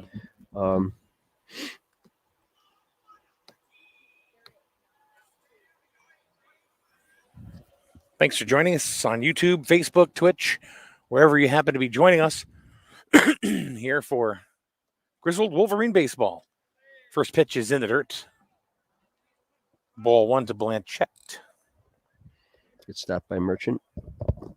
Again, prevent a run from scoring. The runner at third base. There goes the runner from first. And no throw. 1-1. Really, they're just concentrating on the batter here. Second and third. 2 down.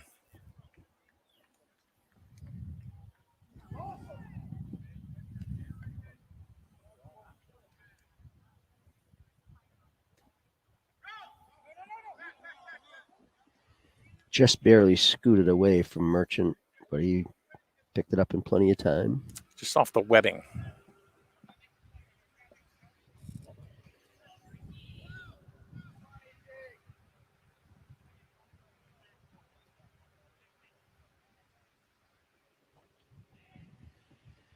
Here's the pitch from Hamill.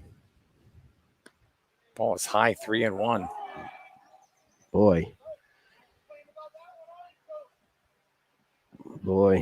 that was a tough ball right there. Mm-hmm. Merchant put the mitt where he wanted it, and it hit the mitt, and still a ball. Yeah, I think we got away with a couple in this exchange. Well, 4. All right. So now we've got the bases loaded for Rakowski. And he's been in this position before today, and he hit a little kind of a dribbler off his shoe tops and got an RBI way back in the first run that they scored back in the second inning. You certainly don't want the game to get out of hand. Strike 1. 9th batter of the inning too, so like to stop this right here.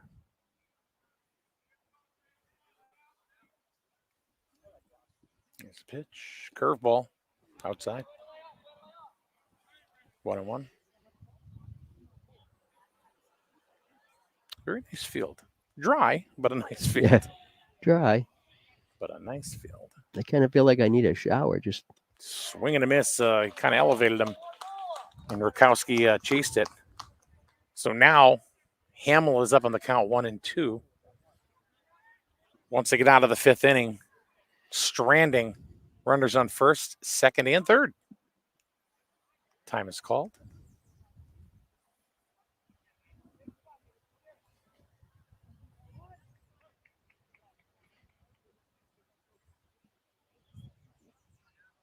One and two out.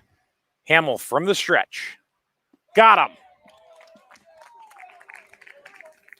AJ comes in and saves the day here. He walked the batter, but shut him down, and that's a big deal. You know, go in and regroup now and get their hitting shoes on. Give this a go. So the Wolverines, they give up 3, all charged to Webster. Close the book on him. 4 runs, 8 hits. I think you're counting them up. It's 4-3. We're going to go to the top of the 6th. The Wolverines have the 4, 5, and 6 hitters. They got Hamill, Garvin, and D'Amico. You have 11, huh? Yeah. Okay. Well, we knew that they had quite a bit of hits, but the Wolverines in the field were certainly doing a great job of stifling things going around the horn. Especially, they really set a, the first inning was a good way to start the tone. The Wolverines, led by Tanucci with a double, came around and scored 1-0, and then of course in the bottom of the first inning, Webster got some great help in the field with that double play at the end, with the pop up and force out at the first. Yeah. So Griswold's just got to come back here. They got to fight. They don't want to, like I say, they don't want to give up now, just because they are losing. Mm-hmm. They lost the lead. You still have Vassar on the mound, who's still looking as strong as he was in the first inning. But you got to manufacture a run here, tie it up, or manufacture a couple, or go ahead again. The Bobcats, this next inning, the bottom of the 6th, they'll have the top of the order up again, just like they did last inning, since 9 batters batted last inning. So they'll be out looking for blood next inning. So here's Hamill looking to get on base. Wolverines were up by 2. Now they found themselves down by 1.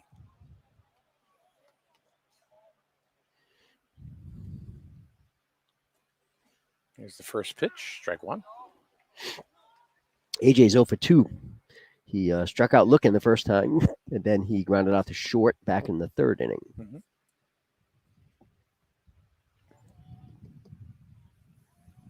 Vassar pitching from the stretch, fouled back.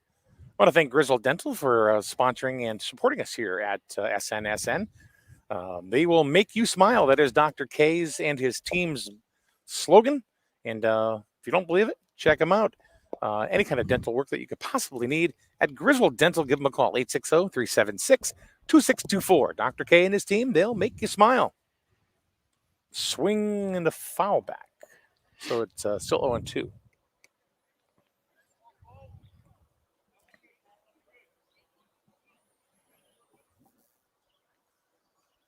Top of the 6th. First time today, the Wolverines finding themselves playing a little catch-up.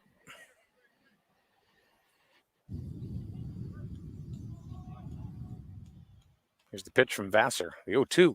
Down in the dirt. 1-2.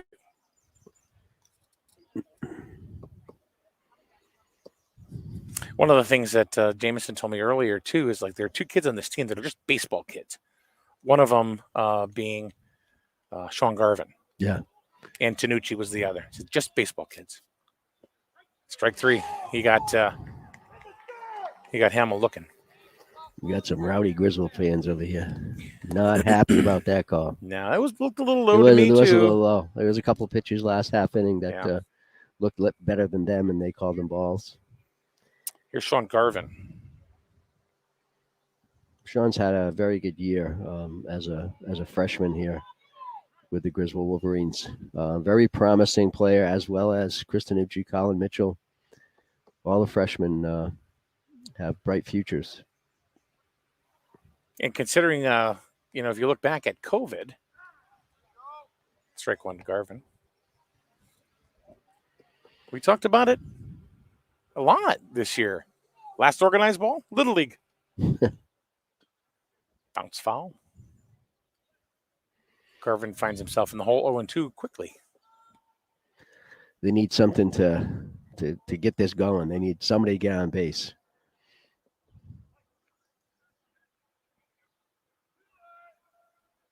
Swing and a miss, strike 3. 2 strikeouts in a row. 3 out of the last 5. Make that 4 out of the last 6. Seems like Vassar's heating up a little bit. 2 down. Here's D'Amico. Somehow you pitch a little better when you got the lead. I don't know why that is, but that's what happens. A little off speed. Gavin's 1 for 1. He had a single back in the second, and then he was hit by a pitch that took his shirt right out of his pants back in the fourth inning. Strike 2. Vassar's, he's on cruise control right now. 0-2. Likes to work fast. Got him. Strike 3. Strikes out the side in the 6th. And unfortunately, in the 7th, Griswold will have its 7, 8, 9 batters coming to the plate. Not necessarily unfortunate because can always squeeze something out, but it is the bottom of the order. So we'll see how this goes. That's a tough inning last inning and I don't know if it's brought them down a little bit, but they certainly at the plate that inning, 3 strikeouts in a row didn't kind of show that they were the team they were a few innings ago. Does this remind you of the Fitch game? No, they kept coming back in that Fitch game. Did they? You know, yeah, they played pretty good. How are you? There's still another shot to go, though. I mean, it's not over yet. No, so at the top of the 7th. No. They got. Hey, it ain't over till it's over. The Burns Agency. Thank you very much for supporting us here at SNSN. 2 offices to serve you, Dayville and in Norwich. Find out why you'll buy better at Burns for all your insurance needs. BurnsAgency.com. Give them a call. That's for Archie. The Drobes. You're gonna did I just stomp on you there? You're gonna say something? No, you don't stomp on me. I stomp on you. No. I remember back when I was a little fat kid, there was they used to own a liquor store in town. Drobiak's? Yeah, right on. Right on Ashland Street. Right on Ashland Street. So yep, that was a cool little place. Yeah, and they had a white van, and it was cool for the time. We're talking 1974, and it was painted. It said it's Drobes again. It's Drobes. I remember that. Don't ask me why. That's funny. 1974. You remember that? Huh? And our landlord was Archie's grandmother. Oh, no kidding. Anna. Wow. Sweet lady. I was scared to death of her. Don't know why, but I was. All right, here's Janak.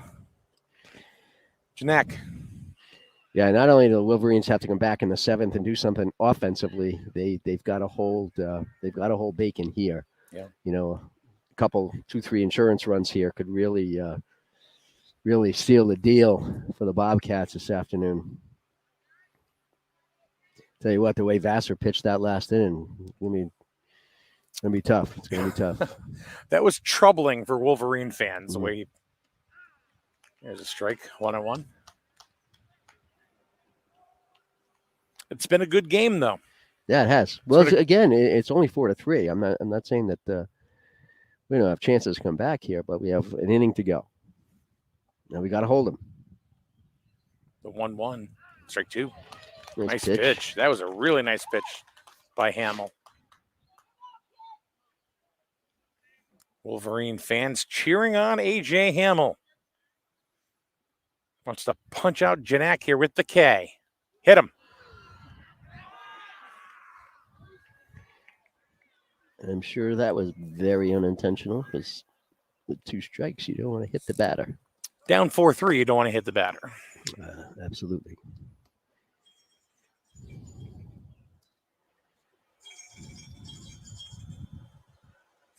He's playing slots. Oh, he's playing pinball.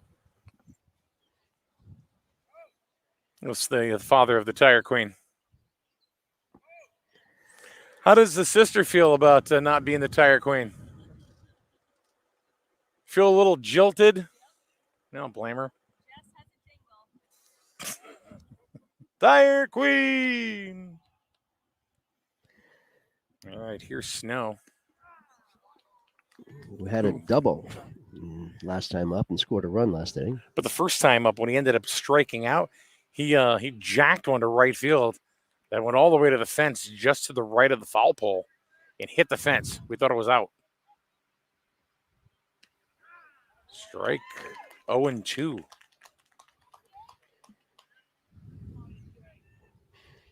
Snow was also one of those runners who scored last inning, one of the 3 runs.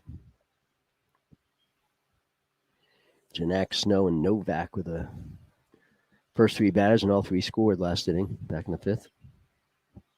Does Janak go here? Nope. There's a bouncer to Garvin on over to Tanucci, and they do get him, even though Tanucci dropped the ball. But it was on the transfer before he threw it to first, so they do get him. So they get Janak, who's a base running threat. The way I saw that, I thought Tanucci, because with the angle we have right now, I'm looking right at Chris, and I actually thought he might have come off the base a little too soon. Yeah. But Couldn't tell by the Death no, Bunnies. you can't. You can't tell. So the umpire just gave it a shot and called him out. There's And he Jack probably Novak. was out. Strike 1. Well, you give him the neighborhood call. Yeah. Then again, I could be all wrong. 1 strike to Novak. And a quick throw on over. Snow dives in. The dust. Novak's 2 for 3 today. 2 singles back in the 3rd and again last inning and 5th. Has scored 1 run. They do put the Has bat an on the RBI. ball. Yeah. Oh, yeah. I'm betting too many strikeouts today. How many strikeouts is 3 strikeouts for the days? What I see here. Another quick toss over. Wait for the dust to clear.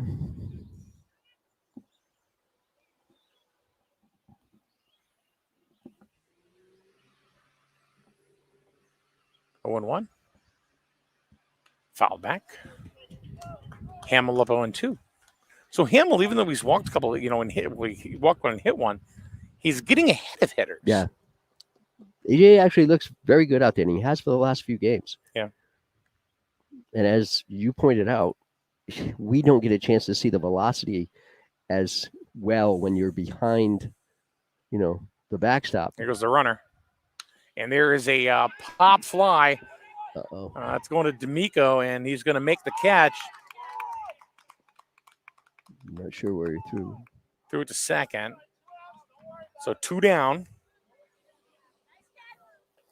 Gavin had a beat on it the entire way. And here's Vassar.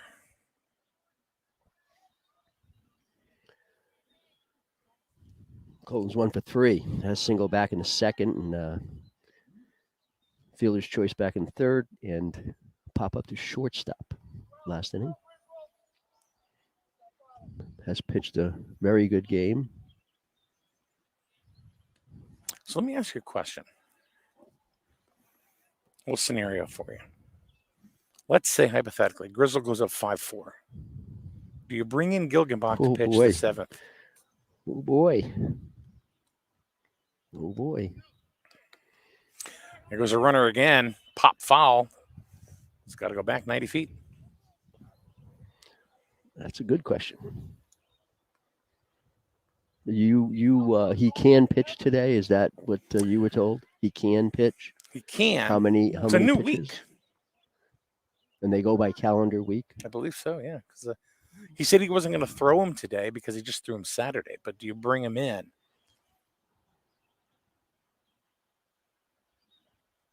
Popped up. It's coming our way. And off a tree and back in play. 1 ball, 2 strikes. Hamill very poised out there. His curves working for him. One got away from him with the hit batter.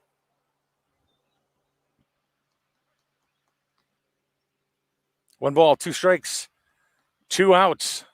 Hamill wants to send it to the seventh. And ball is high, 2-2.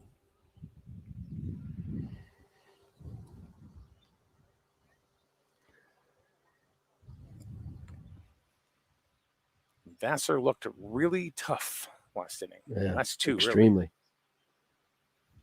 There goes the runner again. Swing and a miss, strike three. Vassar strikes out to end the inning. So that's two strikeouts for Hamill. We're going to go to the top of the seventh. Last chance. And it's not the last game. It is certainly not the last game. No. This season doesn't end today. Nope. They still have states after this. So they have at least one more game. Yeah, and who knows what can happen in this last inning? You don't know. We got Ganley, Mitchell, and Corey Smith. 7, 8, and 9 hitters to face, I'm assuming, Vassar. I would assume too. And he's coming back up on the to mound. Yep. Looking to finish it up if he can. Yep. Seems like he's getting a little stronger as the day goes instead of getting more tired. Yeah.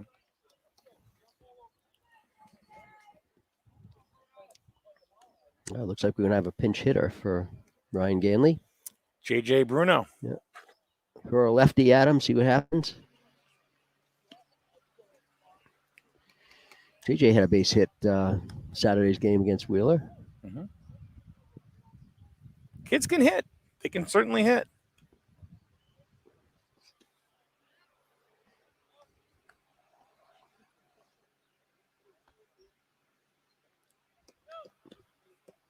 Griswold's only had 3 hits today, from what I can count here. So Vassar's really kept him in check. Where it counts is in the run column. Thankfully, they have 3 there. But they are 1 behind. It's 4-3. Top of the 7th. Last call. Yep, this is it. And like the merch just said, J.J. Bruno pinch hitting for Ryan Ganley.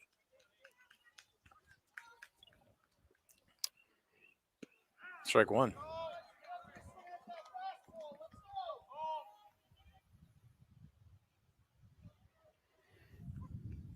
Vassar working quick. There's a foul ball down the first base line. Quickly 0-2. Mitchell on deck.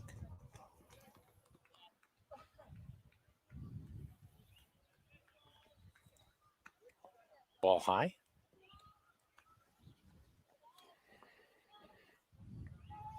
One and two. This is a good option. JJ's a good option. Throw in right now to try to get a base runner. He's got some speed. Pop foul. Spoiling that pitch.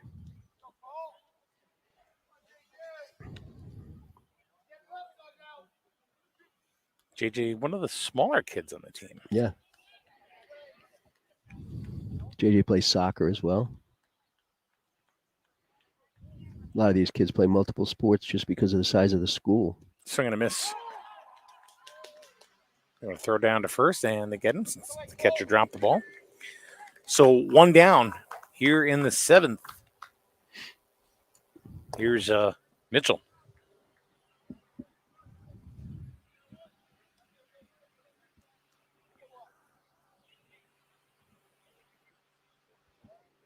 Four to 3 is your score. We are live at Bacon Academy in Colchester. Mike and the merch.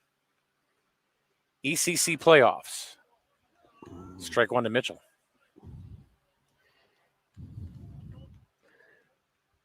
Even if Griswold goes down in this game, Michael, it's Strike 2. very respectable, and it's not much different than the Fitch game. They were leading Fitch 4-3 in the 5th inning last week, and fought to the bitter end. They went down 6-4, came back 6-6, ended up losing 8-6. Somewhat similar situation here where they were ahead, kind of lost the lead, and we'll see what happens here the next few batters. But In the dirt. nothing to hang your head about. Well, I will say Vassar in the last 3 innings has really tweaked it up. He Yeah. struck out 6 out of the last 8 in the last 4 in a row. Yeah.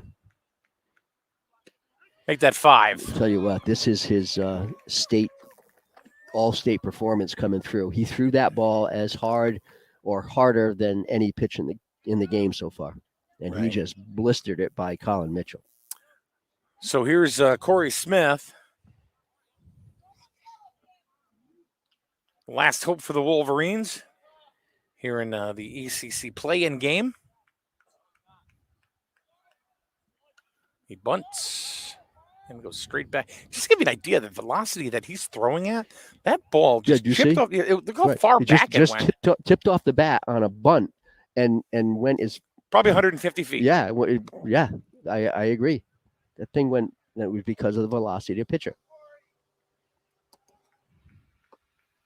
No balls, 1 strike to Corey Smith. Center fielder. Swing and a miss, strike 2. Vassar is just an animal on the mound, especially the Yeah. last 3 innings. He's a monster out there right Crazy. now. Yep, Just mowing him down. he is mowing him down. I say he's throwing as hard right now as he has the whole game, and it's the 7th inning. Smith calls time, Yeah. backs out. And he's been ahead of everybody, 0-2, 1-2 in the last 3-4 innings. And I say this is the All-State coming out in him. And there's a Hit foul. Corey off Yeah. the foot, I think. He's limping a little bit. Nothing hurts more than that. That's kind of smart. Looks like he's okay. These kids are tough. I'd be like whining. Mom. These kids are pretty tough.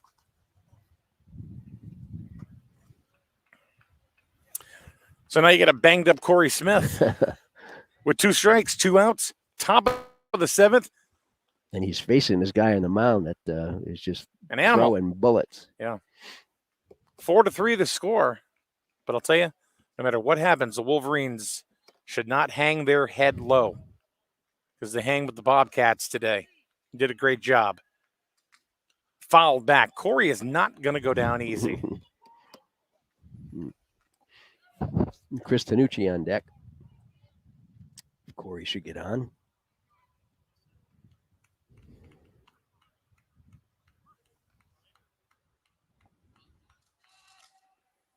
Swing and a miss, strike 3, and that's going to do it. Strike out the last 6 batters of the game for Bacon. Your final score here from Bobcat Field, 4-3. The Bobcats over the Wolverines. And I'll tell you, Merch, this was a heck of a game. I mean, the Wolverines led for most of the game, 1-0. They tied it. The Bobcats came back, tied it up 1-1. Wolverines went up 3-1. And I don't know if that 3-run inning that Bacon had just kind of took the wind out of the sails, out of the Wolverines. Yeah, I think that's probably exactly what happened. Again, you have a young team here. Yeah. They only ended up with 3 hits on the day, and they were in the first 3 innings. So Vassar just took over, and I think after you see that pitcher on the mound just taking over the game, and that's exactly what Colton Vassar did. He took over the game, and when that happens, it just takes a little wind out of your sails and just drives you down. But he showed that he is a terrific, and you're saying all-state pitcher. I don't doubt that at all, because he looked really good on the mound there the last few innings. But honestly, the Griswold Wolverines have nothing to be ashamed of. They came in here, they leading the Bacon team, and had every chance in the world to make this to get a win out of this. But Bacon just wasn't going to let it happen, and certainly Colton Vassar wasn't going to let it happen. the Wolverines, well, the ECCs and the regular season is all done, but there still is the states. Yeah, I think I'm not sure about. You might know more than me, Mike, about the schedule. I think playing games for the state start next Saturday. Probably not. You're right. Next Saturday, maybe. Who they're going to get, I don't know. No. And I don't know if that means they'll play next Saturday. I don't know where the rankings come in. I don't know how that's all done. But they at least have another game, another state tournament game.